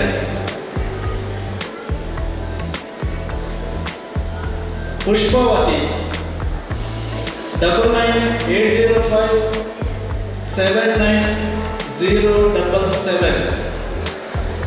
ಪುಷ್ಪವತಿ ಹೇಳೋದರೊಂದಿಗೆ ಈ ಒಂದು ಸೀರೆಯನ್ನು ಅದೃಷ್ಟಶಾಲಿ ಮಹಿಳೆಯರನ್ನು ಗುರುತಿಸಿದ ಪೂಜನೀಯ ಸ್ವಾಮೀಜಿಯವರಿಗೆ ಪ್ರಣಾಮಗಳು. ಸೇರಿದಂತಹ ಸಮಾಜದ ಬಂಧುಗಳೇ, ಒಂದು ವಿಚಾರವನ್ನು ಗಮನಿಸಬೇಕು. ಈ ಅದೃಷ್ಟಶಾಲಿ ಮಹಿಳೆಯರಿಗೆ ಯೋಜನೆ ಇದ್ದರೂ ಕೂಡ ಈ ಯೋಜನೆಯನ್ನು ರೂಪಿಸಿದ್ದು ಪುರುಷರು ಅನ್ನೋದು ಇದು ಉಲ್ಲೇಖನೀಯ. ಈ ಒಂದು ಯೋಜನೆಯನ್ನು ಈ ಸಮಾಜಕ್ಕೆ ಕೊಟ್ಟಂತಹ ಪ್ರವೀಣ್ ಮುಖ್ಯನ ಇತರ ಒಮ್ಮೆ ವೇದಿಕೆಗೆ ಬನ್ನಿ, ಪೂಜ್ಯ ಸ್ವಾಮೀಜಿಯವರಿಗೆ ಒಂದು ಗುಲಾಬಿ ಹೂವನ್ನು ಸ್ವೀಕರಿಸಬೇಕು ಅನ್ನೋ ವಿನಂತಿಯನ್ನು ಮಾಡ್ತಾ ಇದ್ದೇನೆ. ಪ್ರವೀಣ್ ಮುಖ್ಯ ಅವರೊಟ್ಟಿಗೆ ಪುರುಷರು ಖಂಡಿತ ಬರ್ತಾರೆ. ಆದ ಕಾರಣ ಈ ಒಂದು ಸೀರೆಯನ್ನು ನಕಿಲಿ ರೂಪದಲ್ಲಿ ನೀಡುವ ಅನ್ನೋ ಯೋಜನೆಯನ್ನು ರೂಪಿಸಿದವರು ಪ್ರವೀಣ್ ಮುಖ್ಯನ ಪೂಜ್ಯ ಸ್ವಾಮೀಜಿಯವರಿಂದ ಆಶೀರ್ವಚನ ಪಡ್ಕೊಳ್ತಾ ಇದ್ದಾರೆ. ಮುಂದಿನ ದಿನಗಳಲ್ಲಿ ಕೂಡ ಈ ಯೋಜನೆಯನ್ನು ವಿಸ್ತರಿಸುವ ಆಶಯ ನಮ್ಮದಿದೆ.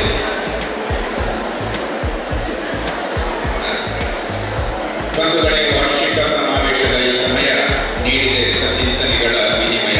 ಸಹಕರಿಸಿದವರೆಲ್ಲರ ಸಂವೇದನೆ ಸಲ್ಲಿಸಬೇಕಿದೆ ಕೃತಜ್ಞತಾ ಸಮರ್ಪಣೆ. ಧನ್ಯವಾದ ಸಮರ್ಪಣೆಗಾಗಿ ವೇದಿಕೆ ದಯಾನಂದ್ KS ಇವರಿಗೆ. ಪರಮ ಪೂಜಾ ಡಾಕ್ಟರ್ ಶ್ರೀ ಶ್ರೀ ಧರ್ಮಪಾಲನಾಥ ಸ್ವಾಮೀಜಿಯವರಿಗೆ ವಂದಿಸುತ್ತಾ ಸಭಾಧ್ಯಕ್ಷ ಹಾಗೂ ವೇದಿಕೆಯಿರುವ ಸಭಾ ಗೌರವಾನ್ವಿತರೆ, ಮುಂಭಾಗದಲ್ಲಿರುವ ಸಮಾಜ ಬಾಂಧವರೇ,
Navratan Electrical and Plumbing Wholesale Dealers in Electricals, Plumbing, Hardware, Home Appliances, Sanitary, LED lights and electronics.